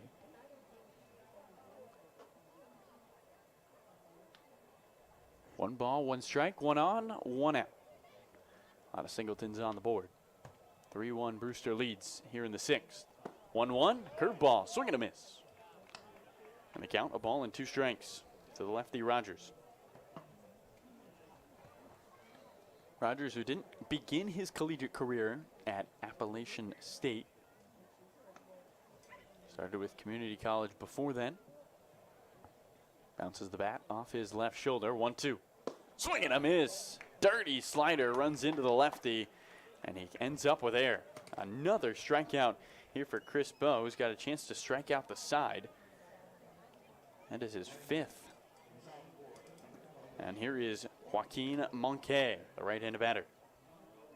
Trying to salvage the single by Harbor, who leads it first. 3-1 the Brewster lead. Bowe turns over his left shoulder, working from the third base side of the rubber. Looks towards first, where Harbor leads with his right arm dangling in between his white pants. First pitch home. Monque looks at a ball in the dirt. Running on the play is Harbor. Reed picks it up, guns one to second. But that ball was well up the first base side, had no chance. And on to second goes Parks Harbor. On some good base running, he works himself into scoring position. We'll see how they mark that one. And the count 0-1 here to Joaquin Monque. Like he offered at that pitch, a little check swing on the slider in the dirt. Harbor now at second. And a 3-1 Brewster lead with 2 outs. 0-1. And a swing and a drive right back where it came from. Into center field. It drops at the feet of the center fielder, Carrig. Rounding third. Coming home is Harbor. The throw from Carrig. In time. They got him. Cole Carrig says not so fast to Parks Harbor trying to come home. A nice throw from the center fielder. That ends the top of the 6th inning. 2 hits, 1 left on, no runs come across thanks to the right arm of the center fielder from San Diego State. And we head to the bottom of the 6th inning. It remains a 3-1 Brewster lead here at Red Wilson Field.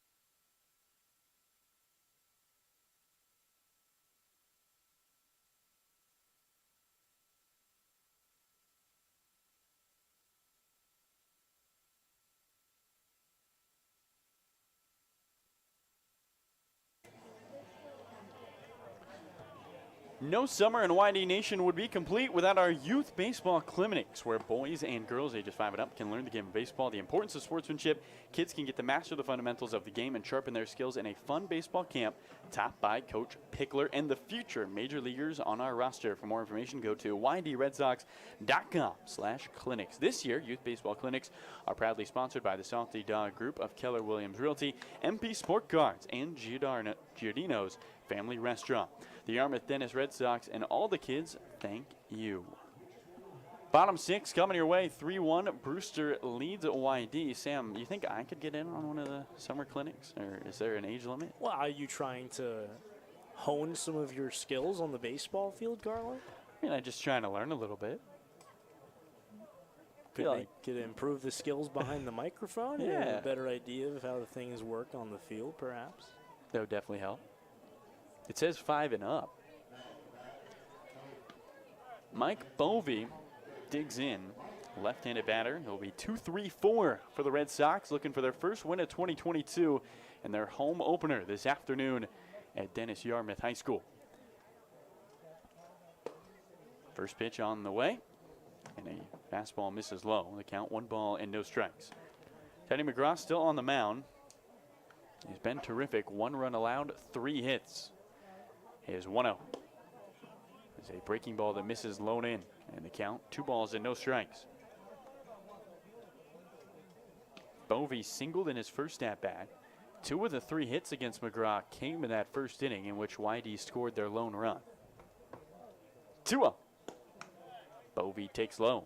3 balls and no strikes, and McGraw trying to find the zone with a fastball there. Can't paint the bottom of it. 3 balls and no strikes to Bovey. Here it comes. And he takes a fastball on the outer edge, 3-1. A lot of action in the bullpens here at YD. Owen Hackman getting warm for the Red Sox. Brendan Oxford for Brewster, 3-1. Another fastball nicks the outer edge, and the count runs full to Mike Bovey with the bases empty and nobody out as he begins the bottom of the 6th. 3-1, Brewster leads the 3-2. And Bovey taps one off his foot, foul.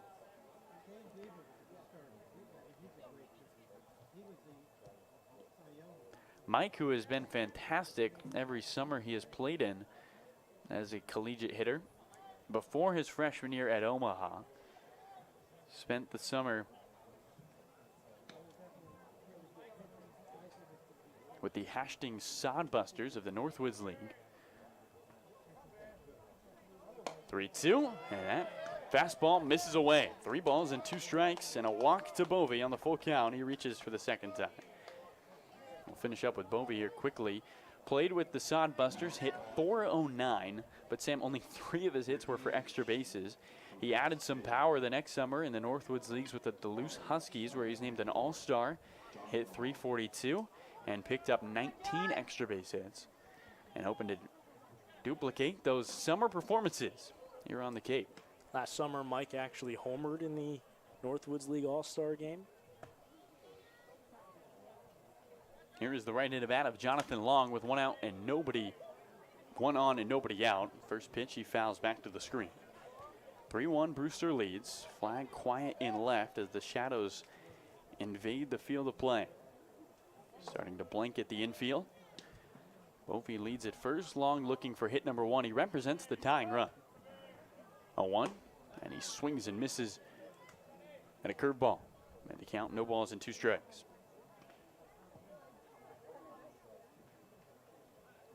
Long, who has started the Cape season slow, ended his season at Long Beach State on fire, hitting .484. 0-2. And he waves at a slider. 3 pitches and a strikeout. That's number 6 for Teddy McGraw. A Cape veteran, McGraw recorded the final outs of the 2021 championship season for the Brewster Whitecaps.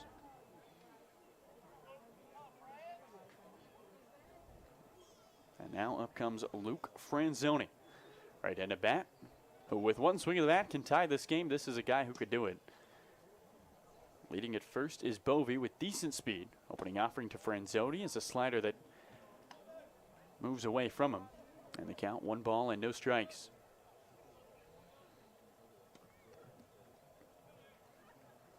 Franzoni with the mullet peeking out of the back of his helmet. An arm sleeve on that right arm. He waves the bat belt high, stares in towards McGraw. McGraw looks at first. 1-0.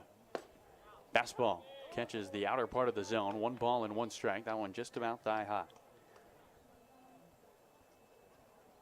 Franzoni's lone hit of the young season is a home run. See if he can do it again. Did that opening night against Orleans. 1-1. And he swings and misses. Got a fastball on the inner edge. 1 ball and 2 strikes. Sam, a Red Sox team that has traditionally had success on opening day at home. Their last loss on their home opener was 2016. 1-2. Swing and a miss. Franzoni chases a slider.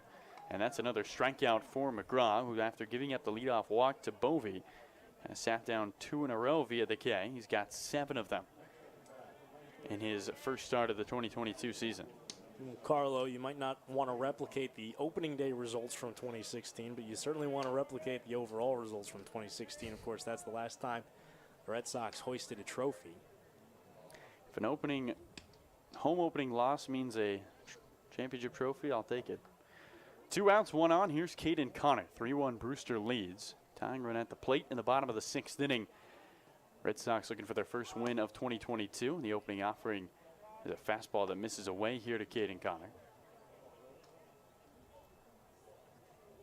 Caden out of Cal State Fullerton, Southern California kid from Anaheim Hills. Big high school prospect in Southern California. He led the Trinity League in batting average his junior year, which is the top baseball league in Southern Cal. The 1-0 is slapped right back up the middle on a hop. McGraw takes it head high, ready for it, and protecting his face. The underhand flips to first for the out. The pitcher doing a good job to snare that one. 1 walk, 1 left on. No runs come across. It's 3-1. Brewster leads the Red Sox as we head into the 7th. Sam Lebowitz will take you the rest of the way here on our Cape Cod Baseball Network.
To the 7th we go here at Red Wilson Field. Sam Lebowitz alongside Carlo Jimenez as the Red Sox trail 3-1 to the Brewster Whitecaps.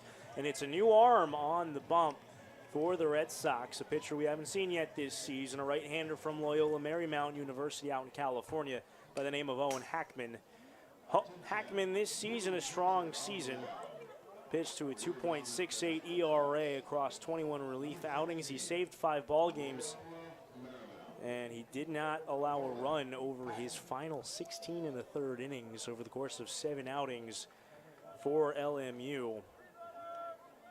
Enjoys closing, works a fastball and a curveball and an improving changeup. And he gets 9-1-2 for Brewster here in the top of the 7th. Fritz Genther followed by Alex Freeland and Brennan Malone. Right-handed pitcher working to a right-handed batter here in Genther. And the first pitch home is the fastball, and it misses high. Genther has walked and grounded out. Was also picked off first after taking that walk. Quick moving game here at Red Wilson Field as we move into the back third. 1-0. There's a strike.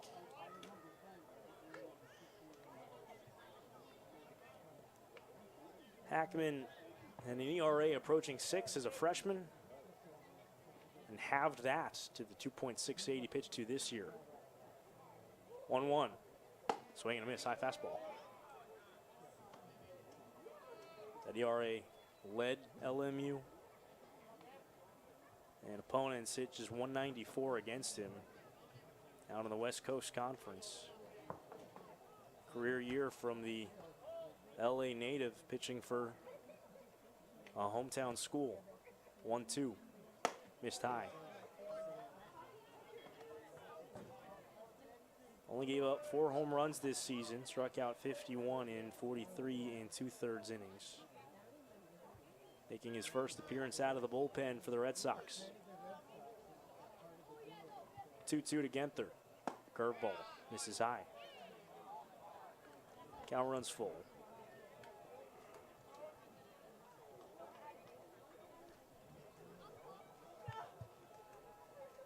Stands closed off slightly on the mound with the front foot in front of the back foot. Sets at the belt, peering over his left shoulder. 3-2. Swing and a miss, he got him. So Hackman strikes out his first batter of the summer as Genther is down swinging.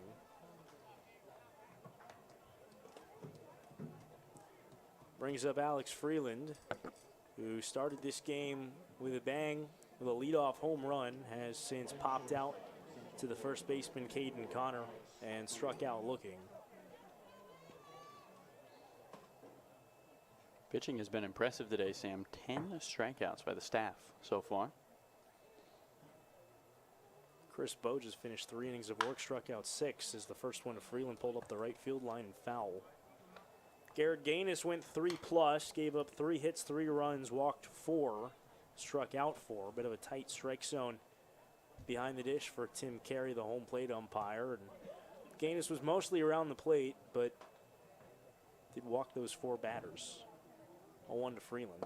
Missed down and in on a breaking ball. Bowe came in with 2 in scoring position in the top of the 4th and none out. Allowed only one of those inherited runners to score. Looked pretty good in his summer debut. 1-1 is just beneath the zone, a fastball. Count runs to 2-1 on Freeland.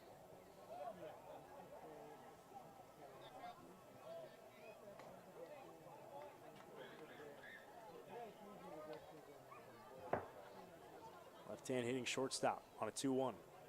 High fly ball on the left field line. Bovee and the left fielder Wells into a slide to make the catch. Heading into foul territory, might have been a foul ball, but Carson Wells makes a nice sliding grab for the second out. That ball hung up there forever, and Wells had a long way to go, playing a little over to his right, but he got there. And if you're wide, you take him any way you get him, down 3-1. Brennan Malone now, who's walked twice and was robbed of an infield hit on a nice barehand play by Mike Bovee last time through. Right-hand hitter, first one to him. Just off the outside corner, Tim Carey didn't like it, ball 1.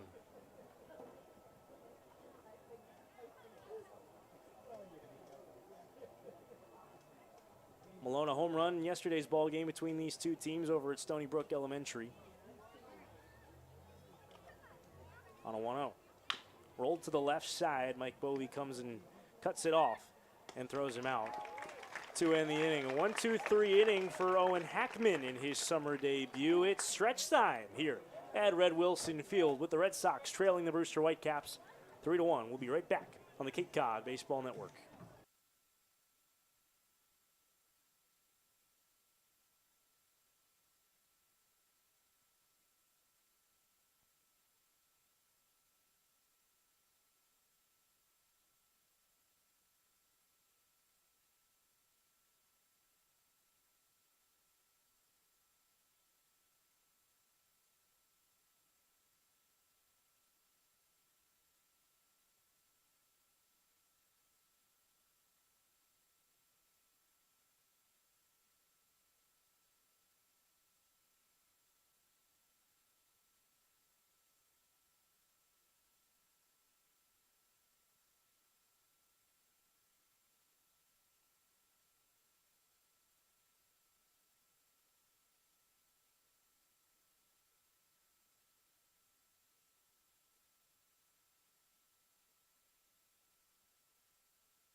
Welcome back to Red Wilson Field. We hope you stretched. New pitcher on the mound for Brewster and a 3-1 Whitecaps lead. As we move on here to the bottom of the 7th, it's the left-hander out of Wake Forest, Brennan Oxford. So Jamie Shevchuk replaces Teddy McGraw with another Wake Forest arm. McGraw was fantastic, allowed a run and 3 hits over 6 frames. Hunter Haas, Carson Wells, Simon Reed, 6 through 8 in the Red Sox order against the New Hampshire native and Brennan Oxford, the left-hander. Pitching out of the stretch. First one home to Haas, misses inside. This year for Wake Forest, 15 innings and a 1-0 record with an ERA at 6.60. 1-0 to Haas. Floats an off-speed pitch over for a strike. There's those high socks under his striped pants. 1-1. Breaking ball missed high. In 2021, had a pretty good year out of the Wake Forest bullpen. Made the 4th most appearances in the ACC with 25. Struck out 29 in 25 innings. 2-1 Haas. Popped foul back over our heads and out of play towards the cars in the parking lot. You might have heard him on my mic through the windows of the press box. Group of kids sprinting after that baseball.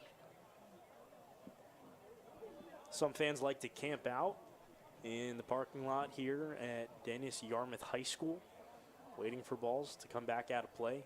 2-2 to Haas. Breaking ball missed high. Might have bent around the strike zone.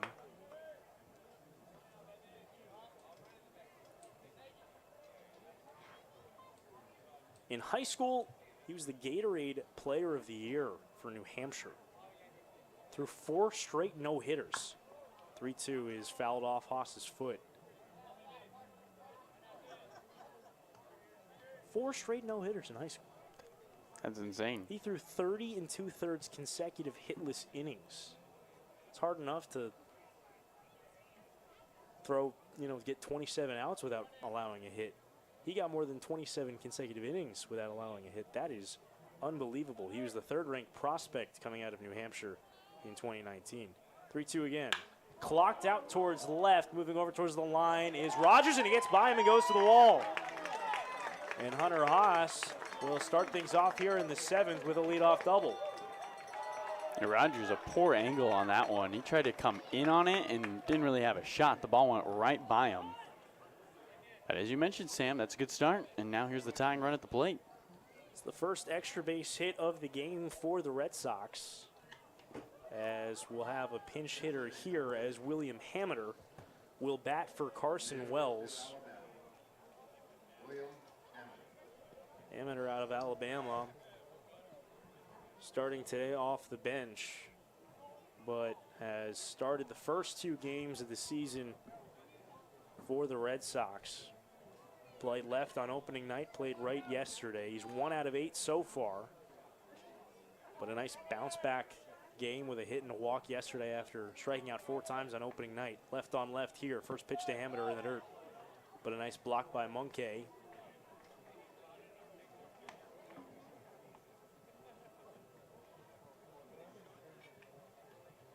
Here in the 7th with Teddy McGraw out of the game after he was fantastic. Red Sox licking their chops against a new arm. Trying to get something going. They haven't scored a run since the 1st inning. Trailing here 3-1, 1-0 to Hameter. This one over the plate, a strike.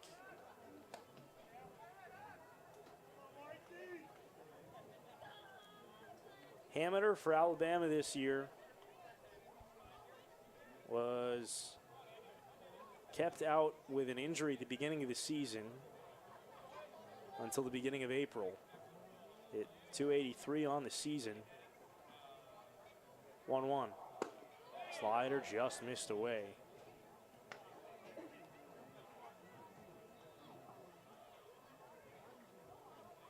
Four homers, 27 driven in across 33 games for Alabama this year for the left-hand hitting outfielder.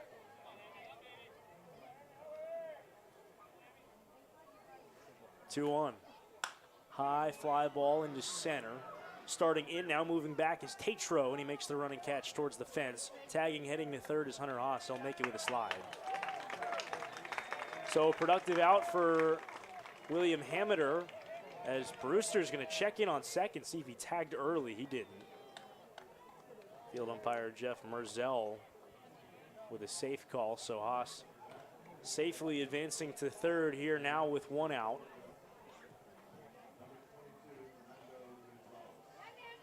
And Fernando Gonzalez is going to pinch hit for Simon Reed and make his summer debut.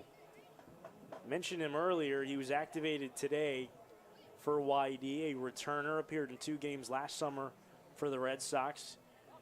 He's a Georgia Bulldog, a catcher, right-hand hitter. Hit .258 this year for the Bulldogs. A Panama native. First one to him, strike over the inside corner. Came to Florida when he was 16. Matriculated up to Marietta, Georgia. Junior and senior year at North Cobb Christian High School before moving on to state school. 0-1. Breaking ball over the plate for strike 2. Strong defensive catcher. His freshman year in 2021, he threw out 45% of opposing base stealers. Set a school record this year with a perfect fielding percentage. Behind the dish, 0-2. Up the middle, hits off the pitcher. Heading home, Haas, they got to play on at home, and the tag is in time. Hit off the backside of Oxford on the mound. He's fired up after making the play at home plate.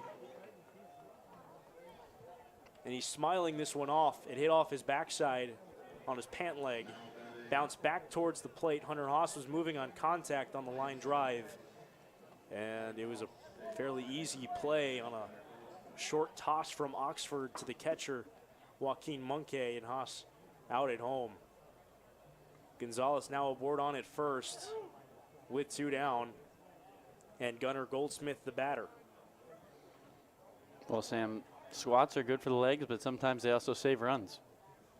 And right there, Gonzalez, as you mentioned, using the backside to save some runs. Here's Gunnar. 0 for 2 today. First one to him, a swinging strike.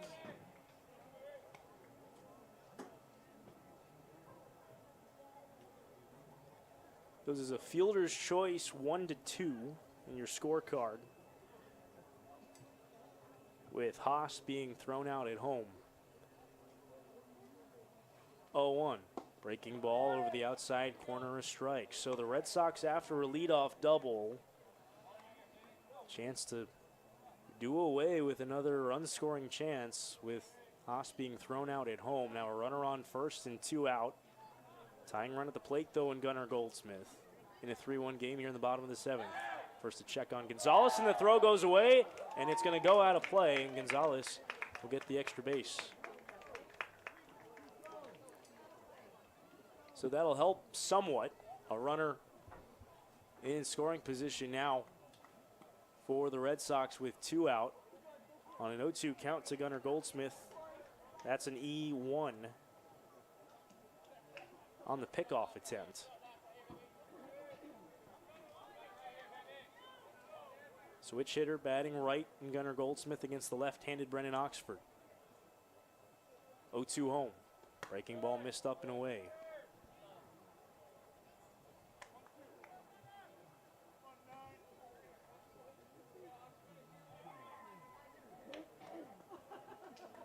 Fernando Gonzalez, the newest Red Sox, leading on at second.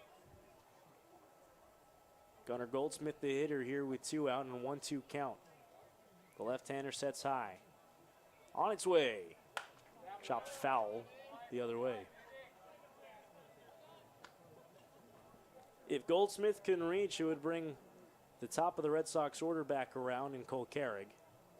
He's got a pair of hits today.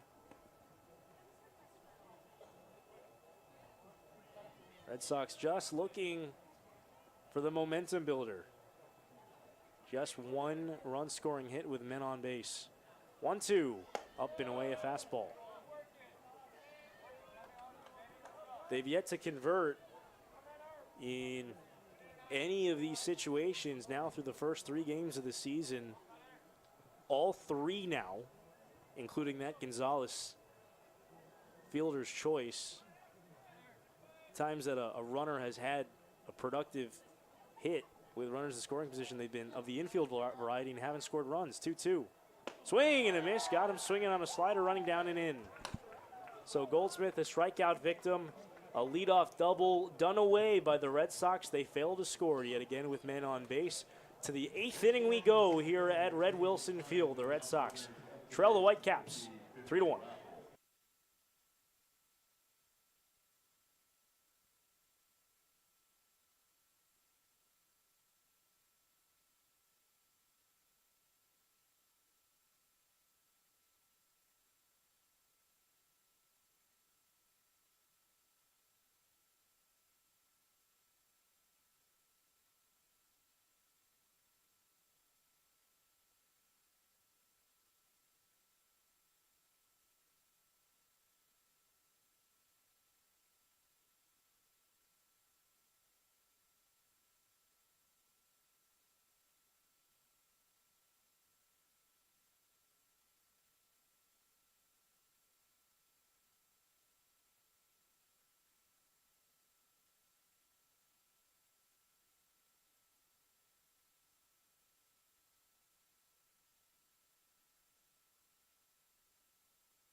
To the 8th we go here at Red Wilson Field on the Cape Cod Baseball Network.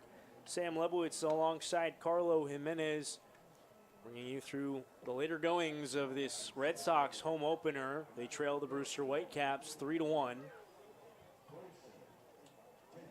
It'll be Grayson Tatro, Logan Bravo, and Cam Leary, the 3 to face Owen Hackman in his second frame of work.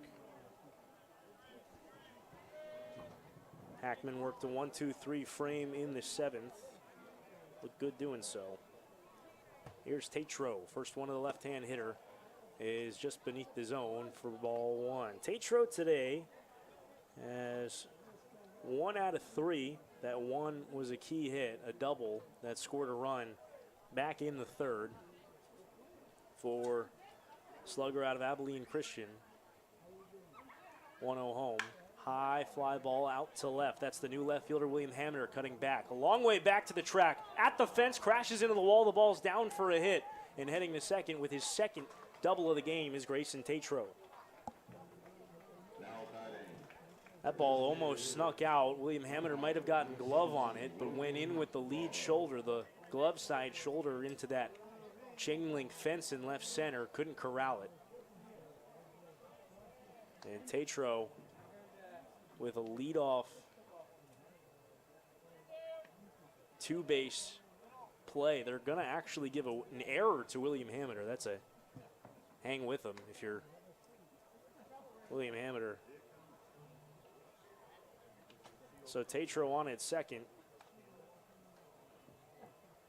And here's Logan Bravo, swings at the first pitch along the right field line. Franzoni along, running to foul ground. It'll land for a long strike. Bravo 0 for 3 is twice struck out.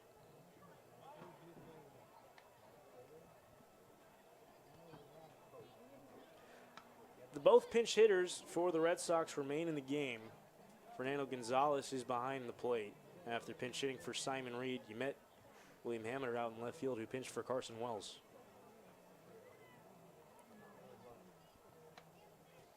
Oh, and count to Bravo, runner leading from second, to check in on him first.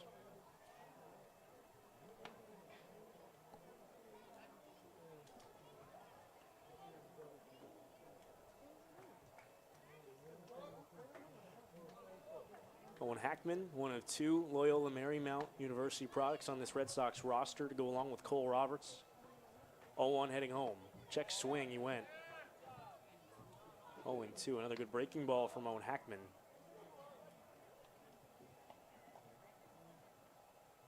The Red Sox bullpen has been outstanding so far this season. Jared Lyons was great on opening night.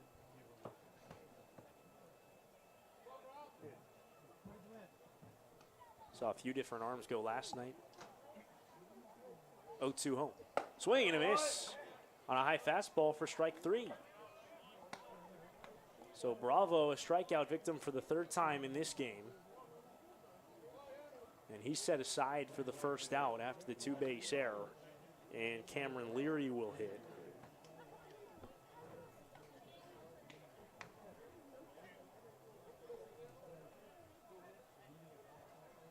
Looks like action going in the bullpen for the Red Sox. Looks like it's Dylan Ray, the Alabama closer, getting working for the Red Sox as Cameron Leary calls time before he gets a first pitch from Owen Hackman.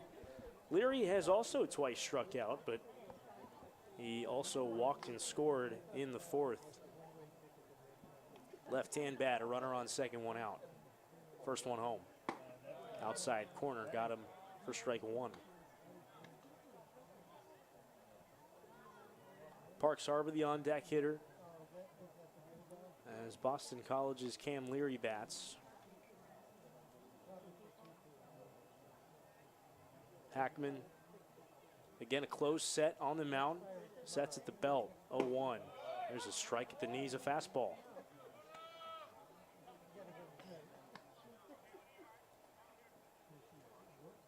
Shadows cascading the infield.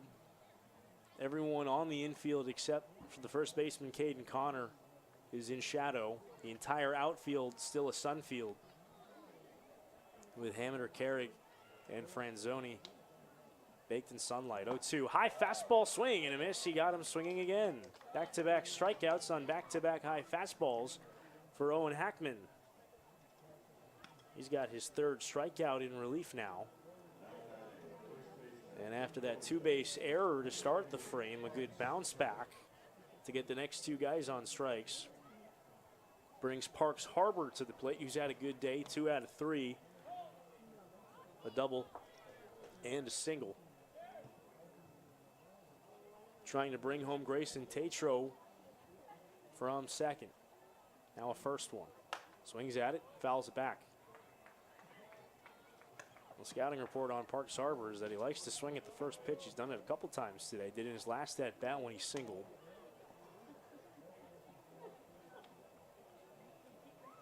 Right-hand hitter from Georgia.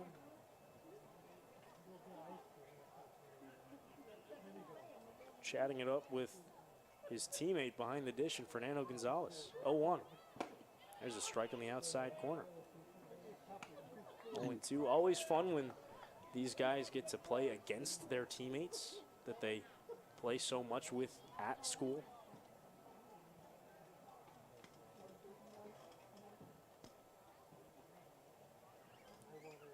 It's an 0-2 count on Harbor. Hackman brings it home. It's away. And here at YD, Sam, it's the coaches from the dugout who call the pitches, but you almost wonder if Gonzalez would be more apt in this position, against his teammate. Knows exactly probably how to get his guy out, knows all the scouting reports on Parks Harbor. 1-2. Swing and a miss. He got him with a breaking ball. So after the 2-base error to start the frame, Owen Hackman strikes out the side. 2 scoreless for him out of the bullpen. He struck out 4 in relief. To the bottom of the 8th we go. It's rally time for the Red Sox. They trail the Whitecaps 3-1 here on the home opener.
Bottom 8 coming up here on the Cape Cod Baseball Network. Sam Lebowitz alongside Carlo Jimenez in a 3-1 Brewster lead.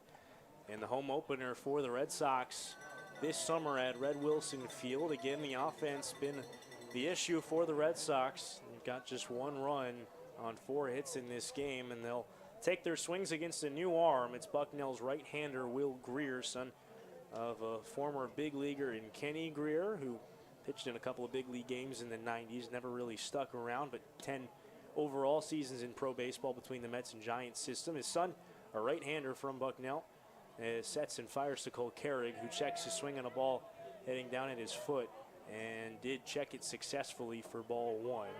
Cohasset, Massachusetts native, pitched in 13 games, started them all for Bucknell this year. A 4.39 earned run average in 82 flat innings. 1-0 home. This one misses just inside a fastball.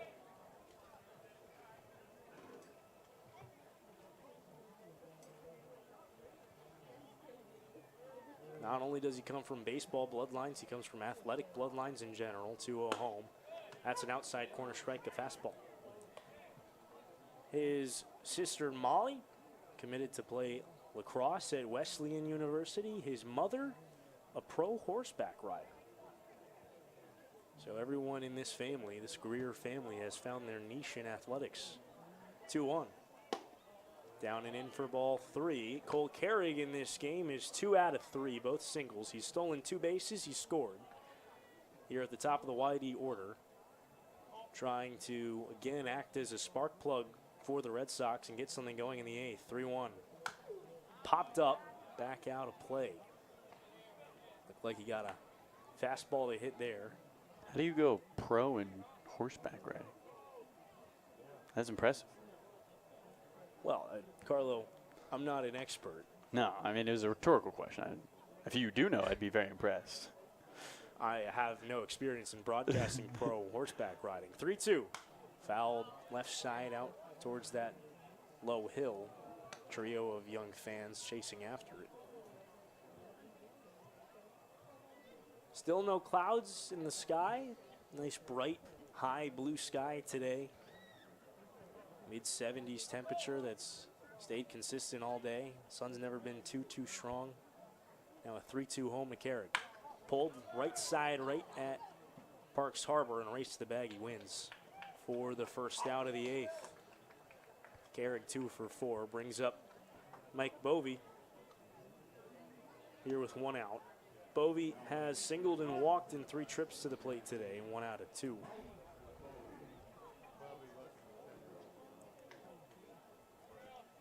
Another tough day for YD so far, but not like the previous 2 games, Sam. This one really much more of a dominant pitching performance that shut them down in this one. First one to Bovey, misses low. Teddy McGraw, the Wake Forest right-hander, was fantastic, allowed just 3 hits and a run over 6. And after he contended with traffic in the first inning, Red Sox really couldn't get much going. As the 1-0 is in for strike 1, 1-1. McGraw struck out the first 4 outs he recorded in this game. Really was in cruise control. 1-1 misses away. Red Sox had some better swings against Brennan Oxford in the 7th. Hunter Haas led off the frame with a double, but Red Sox failed to score him. He was thrown out on a comebacker. 2-1. Right towards the first baseman, Harbor, who picks off the line drive. Bovey retired. Busy inning for Harbor over at first. Mike's hit the ball hard every time he's been up. A single, a fly out to left, and that line shot. Now Johnny Long with 2 out and none on. Tough day for Long, 0 for 3, a pair of Ks. Swings and foul tips the first one off of Joaquin Munke. And Tim Carey, nice to walk the ball out to Will Greer to give Munke just a second to catch his breath after that ball tipped off of him. Always nice, the relationship between a catcher and an umpire. they both often take a beating, and when something like that happens, the other generally likes to give the other a second to shake it off. 0-1 to Long. Swing and a miss.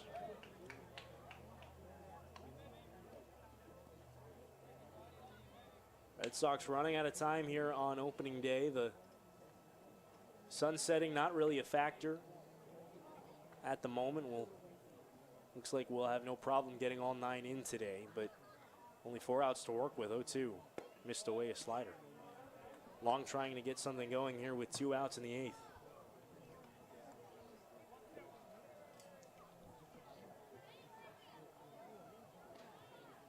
He's looking for his first clean hit of the summer.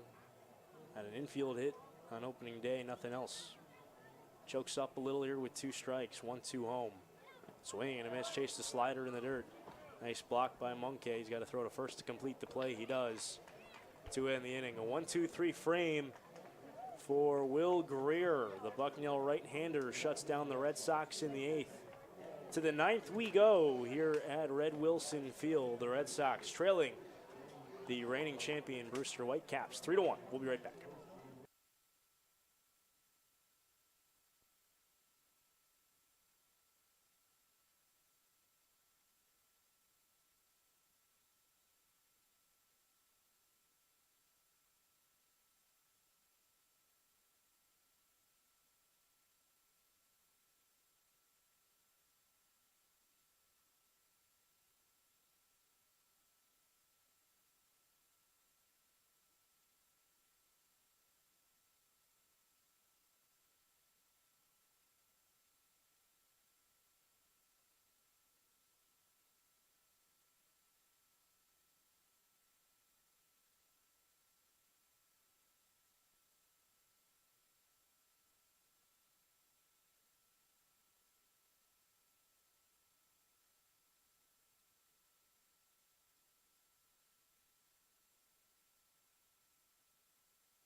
To the 9th we go here at Red Wilson Field.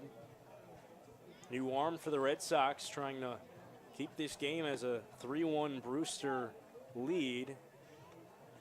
Before the bottom of the 9th, it's Dylan Ray, the Alabama closer, who we've seen once this year already. Worked a quick 9th to secure that tie on opening night in Orleans. Get you the numbers on him in just a minute. He faces the bottom 3rd in the Brewster order. Dylan Rogers, Joaquin Munke, Fritz Genther. But Ryan Lasko will pinch hit for Dylan Rogers. The Rutgers outfielder led off in center field yesterday for Brewster. Gets a different look. Instead of the left hand hitting Dylan Rogers, it's the right hand hitting Lasko against the right-hander Dylan Ray. Works out of the full wind. First pitch home. Off-speed pitch swung on and missed for strike 1. Ray allowed a hit, but struck out a batter in a scoreless frame in that opening game. As a freshman this year, was excellent for Alabama. 0-1 home is ripped down the left field line. It'll sit foul out towards the Red Sox bullpen, about 15 feet foul or so. ERA at 4.6, but 49 strikeouts in 31 in a third. That's an eye-popping number for the right-handed reliever. That's the most strikeouts out of every Alabama reliever this season. 0-2 home. Upstairs, a fastball bends back Lasko. Well, while the hitting hasn't been a bright spot, the pitching today, Sam, has sure been impressive. 13 total strikeouts. 1-2 from Ray. High again, another fastball. Saw the 3 from Hackman to end the 8. Dylan Ray trying to join the party. 2-2. Rolled to the left side, Mike Bovee charges towards the bag, throws on the run, and it's in time. No, actually, it's not dug out by Caden Connor, and at first safely is Ryan Lasko. Looked like a pretty simple short hop for Caden Connor, but it just stuck in the dirt. It'll be an E3. They'll stick that one on Caden Connor. Now, Bovee did his job down the line, and Connor just couldn't dig it out cleanly. Second straight time the leadoff man reaches on an error. Here's Joaquin Moncay, the catcher. Moncay last time threw single to center, which started a fantastic relay from Cole Carrig in center to throw a runner out at home plate. Threw a one-hop strike to home. First one to him, inside a fastball. Mentioned the strikeouts today for Red Sox pitching. Garrett Gaines had 4 in his 3 innings of work. Chris Bowe had 5 in his 3 innings of work. Owen Hackman had 4, including striking out the side in the 8th in his 2 innings. Now Ray, 1-0 runner going. Swing and a miss, strike 1. Throw down is going to be in time to get him.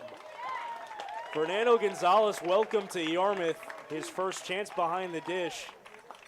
And a catcher touted for his arm, throws a strike to get Dylan Lasko and erase that error. And that ball did not miss Dylan Ray by much. Dylan crouched over a little late and almost hold your breath for a second. I mean, that was just a perfect throw from Fernando Gonzalez. He threw a seed right to the bag as the 1-1 home misses in the dirt. Gunnar Goldsmith caught it and right there to make the tag right on the bag. And it beat Ryan Lasko, who can run pretty well. Yeah, Lasko by a good measure. This past season, 13 stolen bases at Rutgers. 2-1 home. Checks his swing, he went. And even count 2-2. That was the Dylan Ray slider. And plays like that by Fernando Gonzalez, you just feel like the momentum shifts in an inning. You get the leadoff man on an error. Instead, you throw him out trying to steal. And now you're a strike away from retiring the first 2. 2-2 from Dylan Ray. Foul back. Lots of potential in this right arm of Dylan Ray. He was the top-ranked high school prospect coming out of the state of Alabama. And a encouraging freshman season for the Crimson Tide this year. First team All-SEC. And a freshman All-SEC selection, 2-2 home. Swing and a miss, he got him on a curveball. So Ray picks up his first strikeout. As Moncay is dispatched on strikes for the second time in this game. Now Fritz Genther will hit. Genther in this one, 0 for 2 with a walk. He's also been picked off first base. Bats with 2 out and none on. Brewster leads the Red Sox here in the top of the 9th, 3-1. Trying to add some insurance. First one. Swing and a miss. On a fastball running in, pops out of the glove of Gonzalez. Doesn't matter. No one aboard. 0-1 count on Genther, the second baseman out of UMass Lowell, who the Red Sox have held in check. 0-1, missed high. Genther an 0 for 3 yesterday and 0 for working today.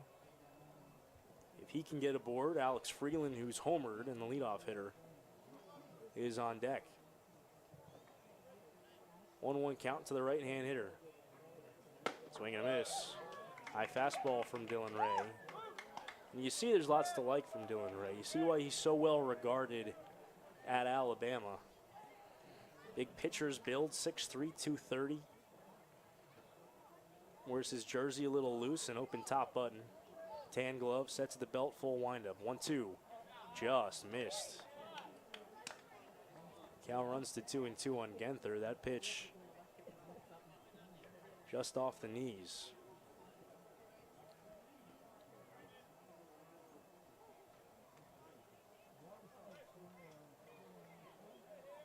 Now a 2-2 home.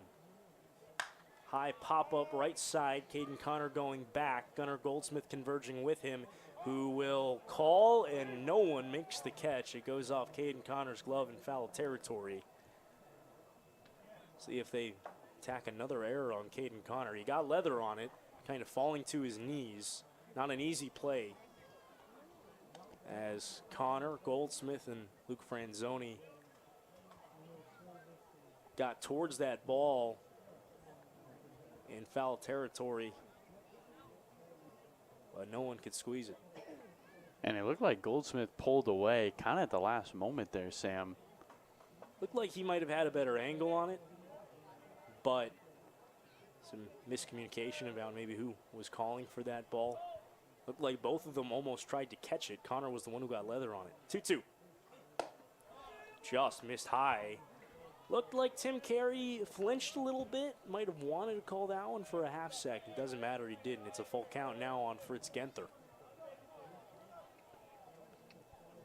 With 2 out, nobody on. Full count offering. Swing and a miss, he got him on the slider. Dylan Ray with a quick inning.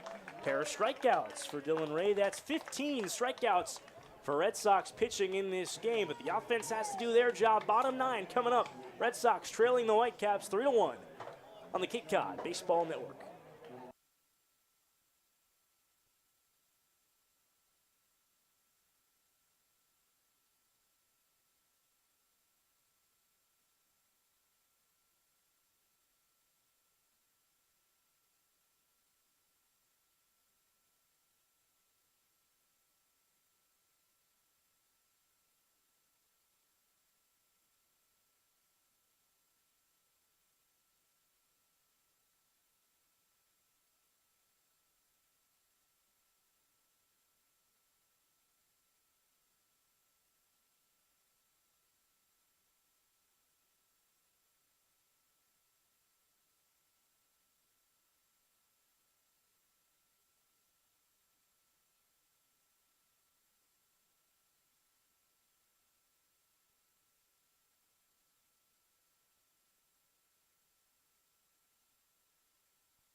To the bottom of the 9th we go. Red Sox trailing by a pair. 3-1 score here to the Brewster Whitecaps here at Red Wilson Field on opening night here at Red.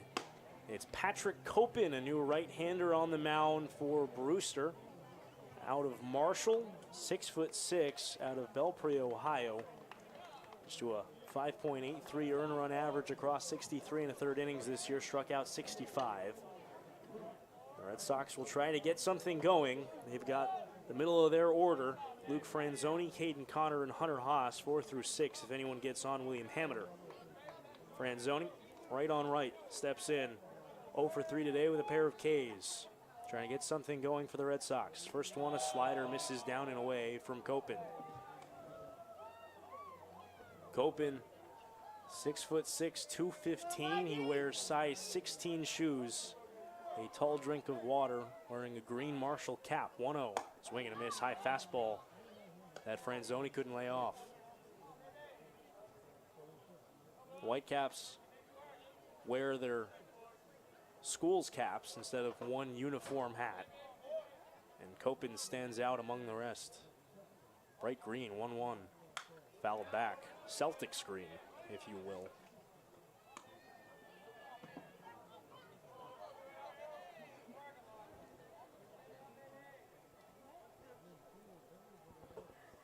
If the Red Sox can get some guys on, Kopin had some homer issues this year. He allowed 9 long balls for Marshall. 1-2. Away, skips in for ball 2.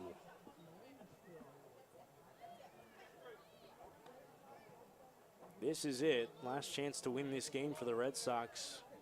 Got to get a couple of guys on in a 3-1 ball game. Sun starting to descend as the sunshine is starting to decrease in the outfield. 2-2. Fouled in. We'll do it again. Nobody's left their seats all day. A pretty sizable opening day crowd here at Red Wilson Field.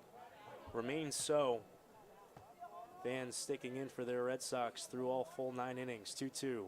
High fly ball in the left. He got under it. Dylan Rogers now in left. That's actually Ryan Lasko who makes the catch, as Lasko staged in the game after pinch hitting. And that's the first out of the 9th.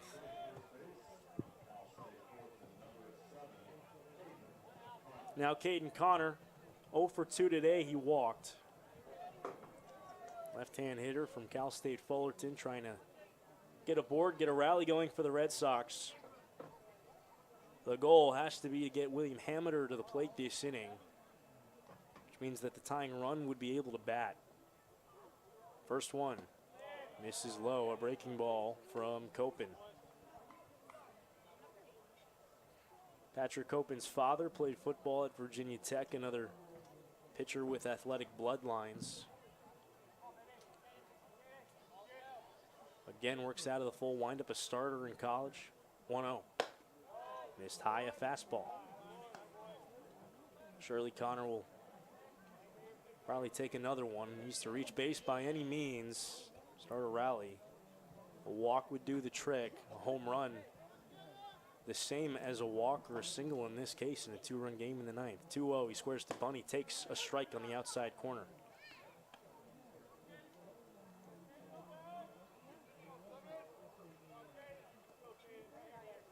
Two-one count. Corner infielders Parks Harbor and Brennan Malone playing back. Malone even with the bag at third. 2-1. Popped foul and out of play. Even count. Off day tomorrow for the Red Sox, but we'll be back at 6:30 from Harwich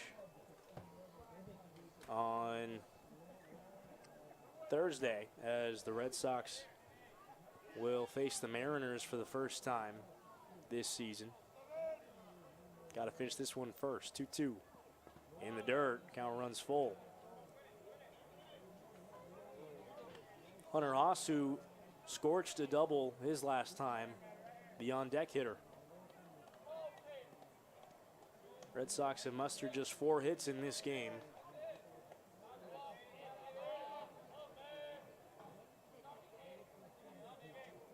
Still 2 outs to play with. 3-2 to Caden Connor. Missed away for ball 4. And so they will at least get the tying run to the plate in this 9th inning, with Hunter Haas, the hitter.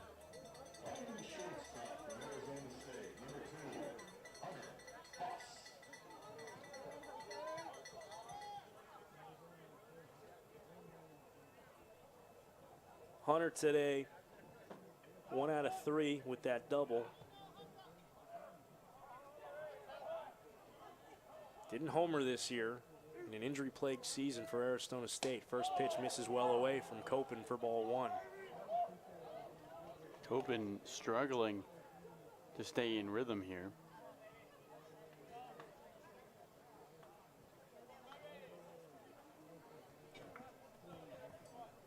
This is his inning. Nobody up for YD or Brewster. 1-0. Strike outside corner.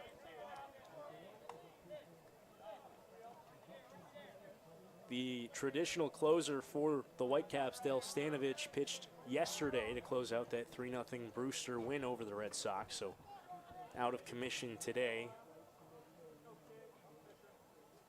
1-1. Fouled back right side.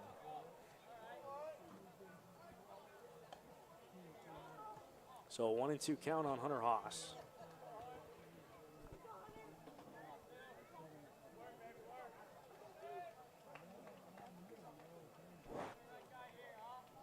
The newest Texas A&M Aggie trying to continue a rally for the Red Sox in this ninth. Not a power hitter, but in this ballpark, you never know. 1-2. Slider missed away.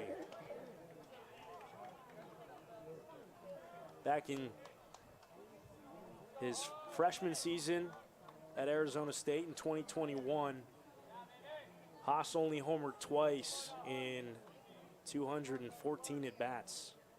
2-2. Rolled foul off his foot up the third baseline.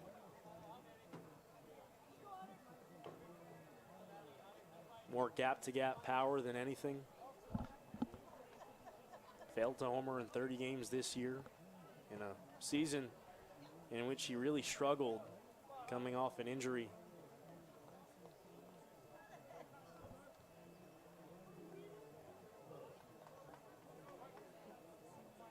Hossa, briefly a YD Red Sox last summer, played in 2 games here. 2-2.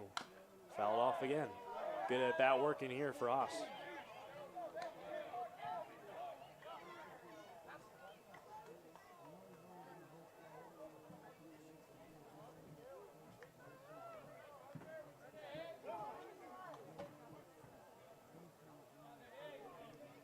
The Phoenix native will try his luck in the Lone Star State next year, but first, 2-2 home. Slider away, missed in the dirt. Count runs full on Haas. And if he can reach William Hamiter, batter with more power would come to the plate as the potential winning run here in the 9th inning.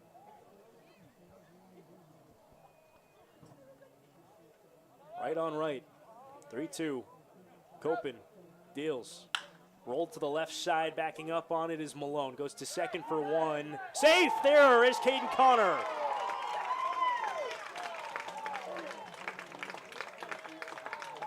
Malone played the long hop. Played it back behind the third base bag. Made a long 90-foot throw to the second baseman, Fritz Genther. And Caden Connor, with good speed, breaking off first on contact on the ground ball, beat it out. Be an infield hit for Hunter Haas. And the Red Sox have the winning run at the plate, tying runs on base. William Hamiter, the batter. Hamiter came in the 7th and pinch hit for Carson Wells. Flew out to center. As Joaquin Monque will talk to his young right-hander. Hamiter, the Alabama outfielder, Let's go, YD! has a little bit of power. This year hit 4 homers in 124 at-bats. Left-hand hitter, stands about 5'11". Infield straight up, outfield very deep. Runners from first and second, 1 out. Swings at the first one and misses. 0-1. Infield up the middle, playing back for 2. Third baseman Malone off the line at third. Parks Harbor playing deep behind Hunter Haas at first. Leary, Tatro, and Lasco playing no doubles in the outfield. 0-1. Lifted shallow to left. Freeland going out. In comes Lasco. Slides and makes the catch.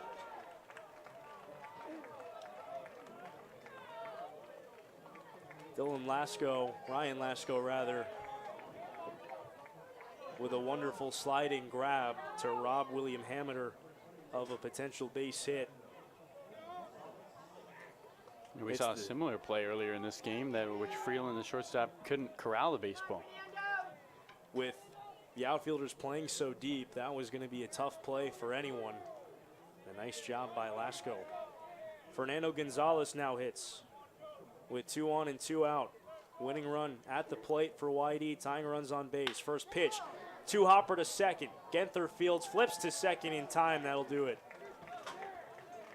The Red Sox get a couple on in the 9th, but fail to score and are swept out of this home-and-home series by the Brewster Whitecaps in a 3-1 loss at Red Wilson Field, the first home game of the 2022 CCBL season. And more of the same, Carlo. The Red Sox couldn't get offense going, but today, instead of really failing to get those hits with guys on base, the big key was the offense in general. They just couldn't get much going.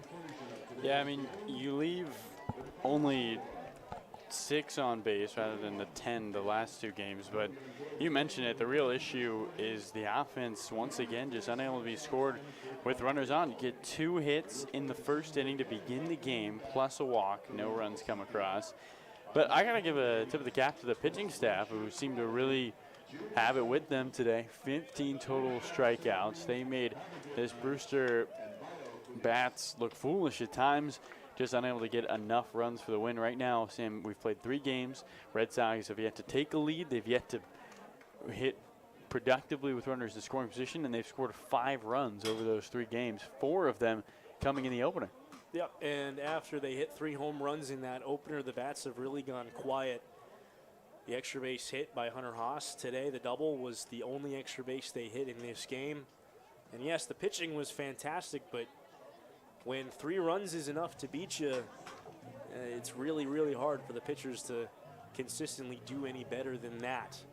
For the Red Sox, they fall to 0-2-1, and after a much-needed off day to reset after this tough start, will reset on Thursday in Harwich. That's a 6:30 start against the Mariners. We'll be back for more Red Sox baseball on the Cape Cod Baseball Network to broadcast it for you there. We'll see you in Harwich 2 days from now. For now, the final lines in this one for the defending CCBL champion Brewster Whitecaps. 3 runs on 5 hits with 1 error. For the Red Sox, 1 run. It came in the first inning, 5 hits and 2 errors. I've been Sam Lebowitz. He's been Carlo Jimenez. Red Sox falling to the Whitecaps in this one, 3-1 in the home opener. We will see you on Thursday in Harwich.